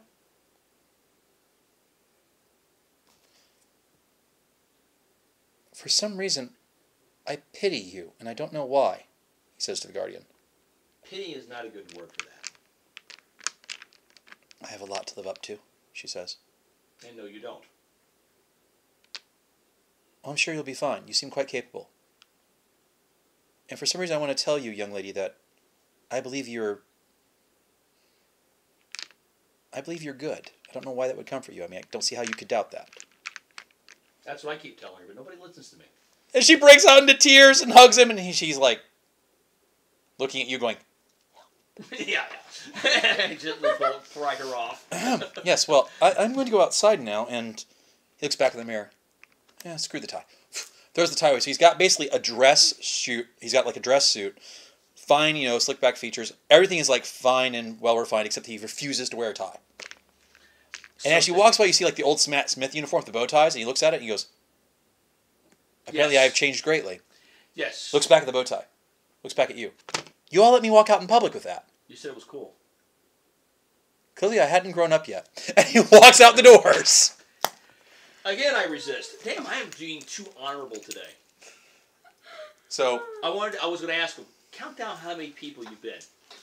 Oh, God. And let him work it out on his own, but I decided not to be that cruel. alright, so. Anya's going to her mother's. So you're stomping up to your mother's apartment. Unit guys are walking around. You hear behind you, Miss Kelly! Miss Kelly!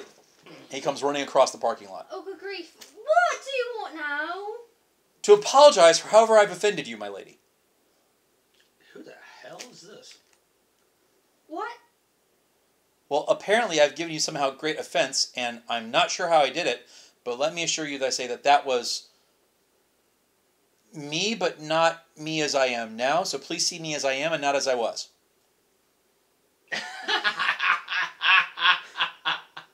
Only the doctor can be that obtuse. I need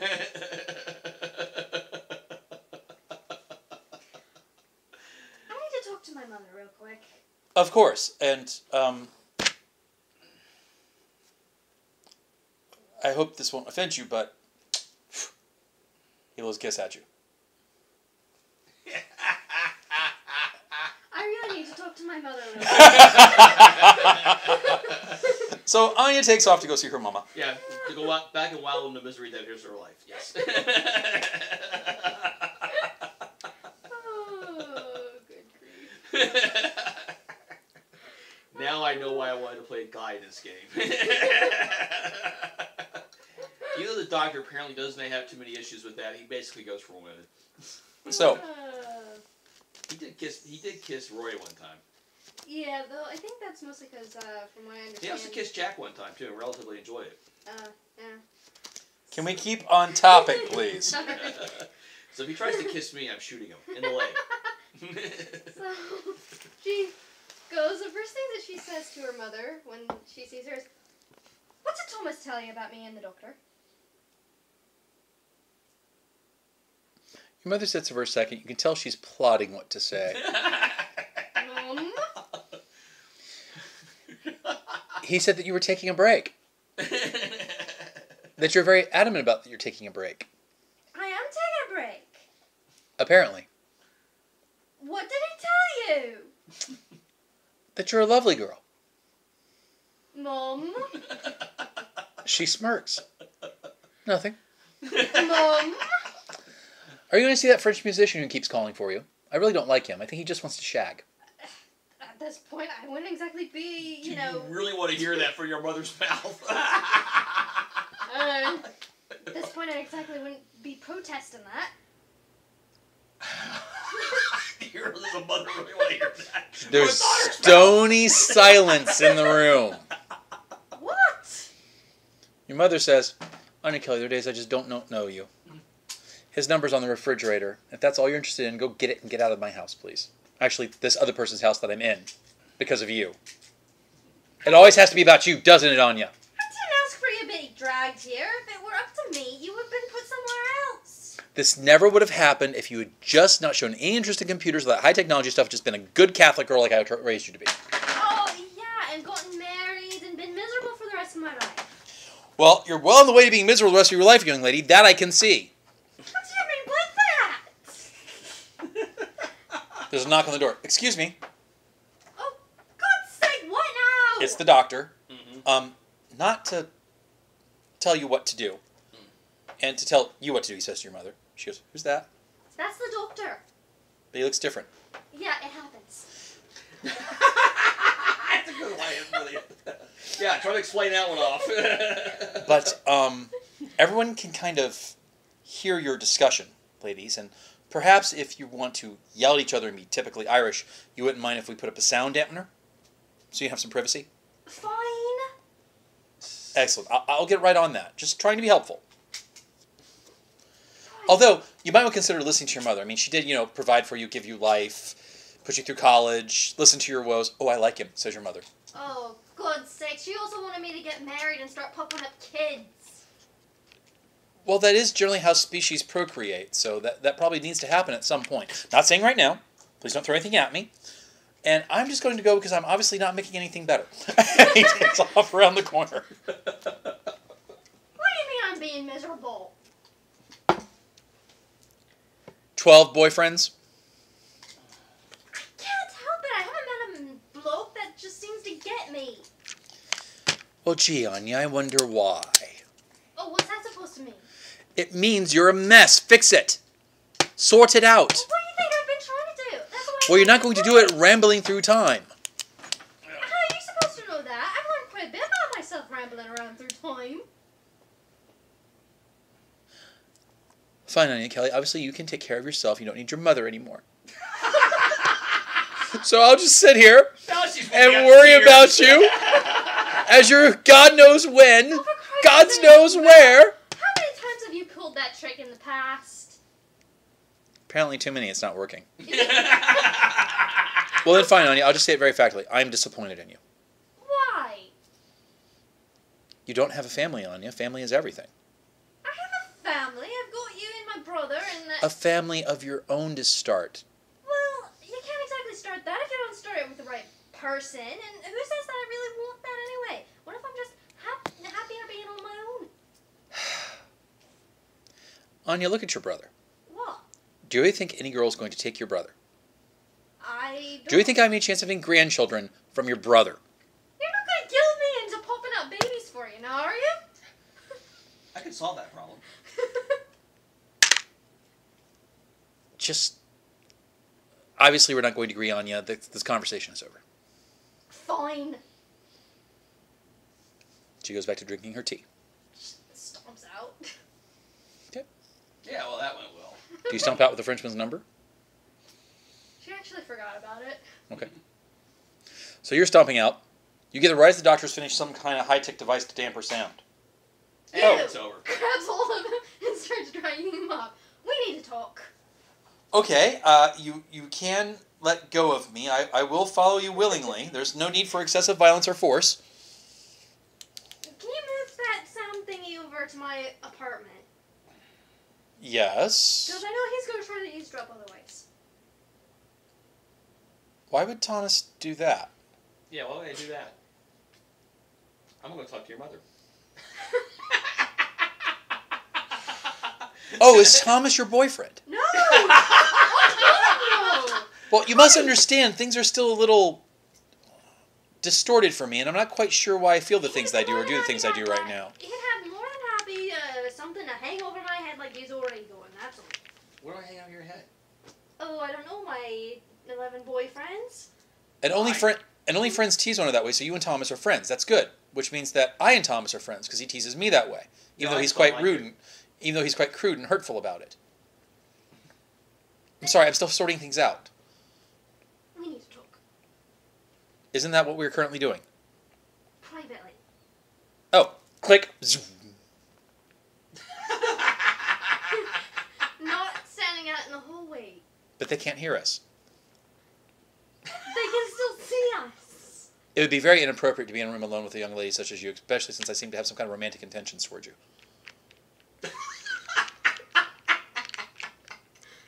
And that's exactly what we need to talk about. So let's discuss it. I don't exactly want people gawping at me, though. Oh, he presses another button. Vroom, it gets shielded. Oh, so you don't want to be in a room alone with me, but you're more than happy to put a shield around so Well, nobody can see. you know, a room has soft, flat devices. So you just don't. So you don't trust yourself in a room with me, is what you're saying. Well, you're very pretty. And I'm still kind of sorting things out. Right. There's nothing romantic going on between the two of us. We are just friends. Oh, I see. So I have a hopeless crush on you that can never be fulfilled. Anything else? Oh, now you make me feel terrible. I didn't know you had Well, I can sense I don't... She can't win this one, can she? Well, I can sense you don't want that, so I just won't talk about it anymore and pretend I don't have a crush on you. No. I didn't know you had the crush in the first place. Well, obviously, apparently I never told you. Apparently no. But I must have thought you would shoot me down, like you're kind of doing right now. Yes, I have this one's personality now. So how many inches how tall do you feel at this point? I'm not saying. Look, right now, I just have things that I need to sort out. I'm not in any state to have any kind of relationship other than friendship with people. I can't necessarily say that eventually down the line that something might happen. I have no way of predicting that. And I know how it's absolutely screwed up. Actually, we could jump in the TARDIS then. It can be.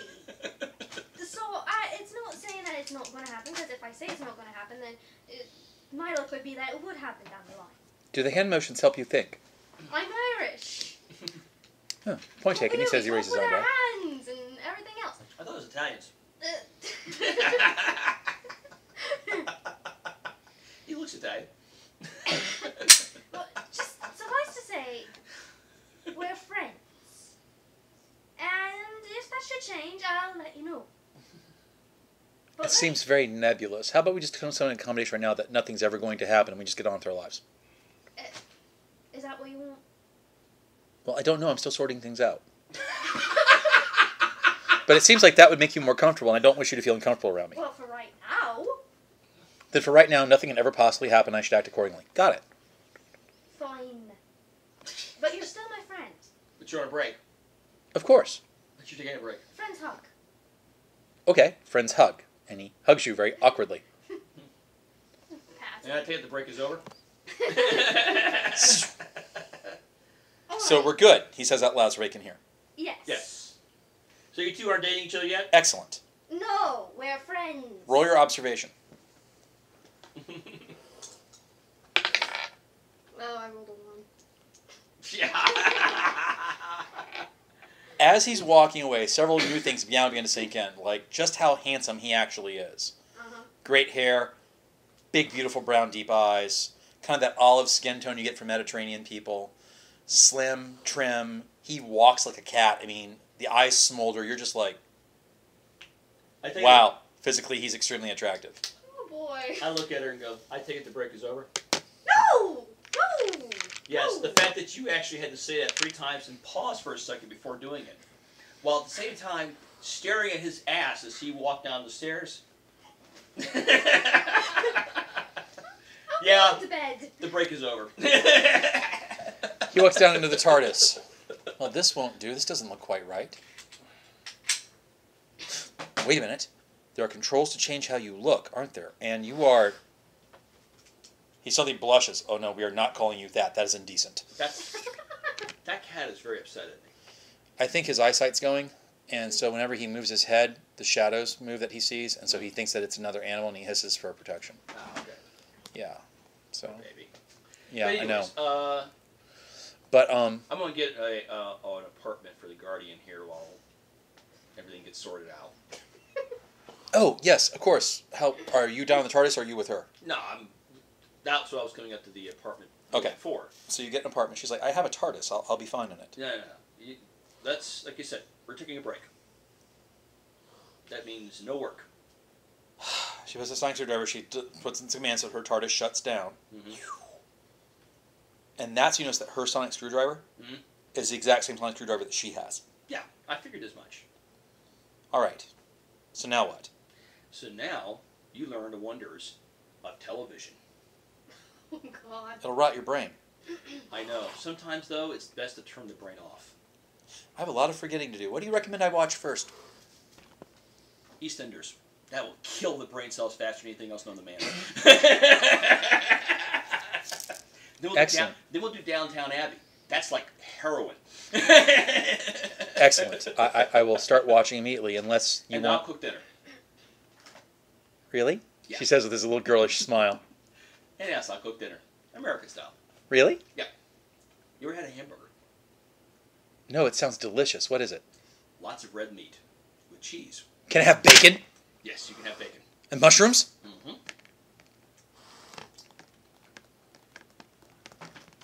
Right. She goes over and jumps over the couch and lands on it like a teenager.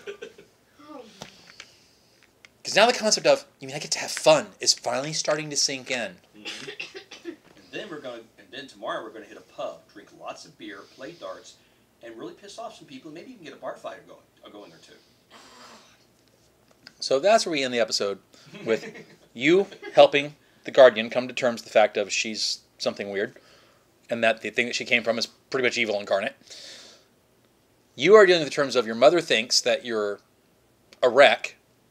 The doctors admitted that at least the old him had feelings for you, which may disappear by tomorrow, you realize, in the way it was explained to you. Yeah. Okay, and that you've kind of set the groundwork to make that go that way. So those first few hours they're regenerating, they are very malleable. They're kind of like kids. Yeah, you just blew off a super genius that saves galaxies who also happens to be built. Who now will never be convinced Anya has any kind of feelings for him, even if she actually were to develop them at one point. Yeah, you pretty much screwed He'll be like, no, we've already talked about this. This is decided. Well, Like I said, that's Anya's you're fault. not allowed to be happy in this timeline. Okay. That's Anya's So Thomas gets the girl, and you blew off the guy. And the scene is the Doctor reprogramming his TARDIS, and he decides to reprogram it. He doesn't know why. He says that there's something appropriate about it. The inside of the TARDIS now looks like a Greek or Italian plaza, like from the classical era. You've got like columns that are now all around it, like Doric columns. Mm-hmm. The center station is actually like stonework now. The glowing rod in the middle is actually not has that plastic sheet on it. It is actually just a crackling arc of energy that's there, open to the air, so you can hear it. Has he still got this parking brake on? No. So it doesn't longer. And when he goes to walk out, the door's open. He realizes he forgot to close it. He looks back and he goes, and the door closes. Ah, good. That answers that question.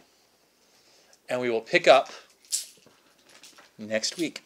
Same Doctor time, same Doctor channel. So that answers that question.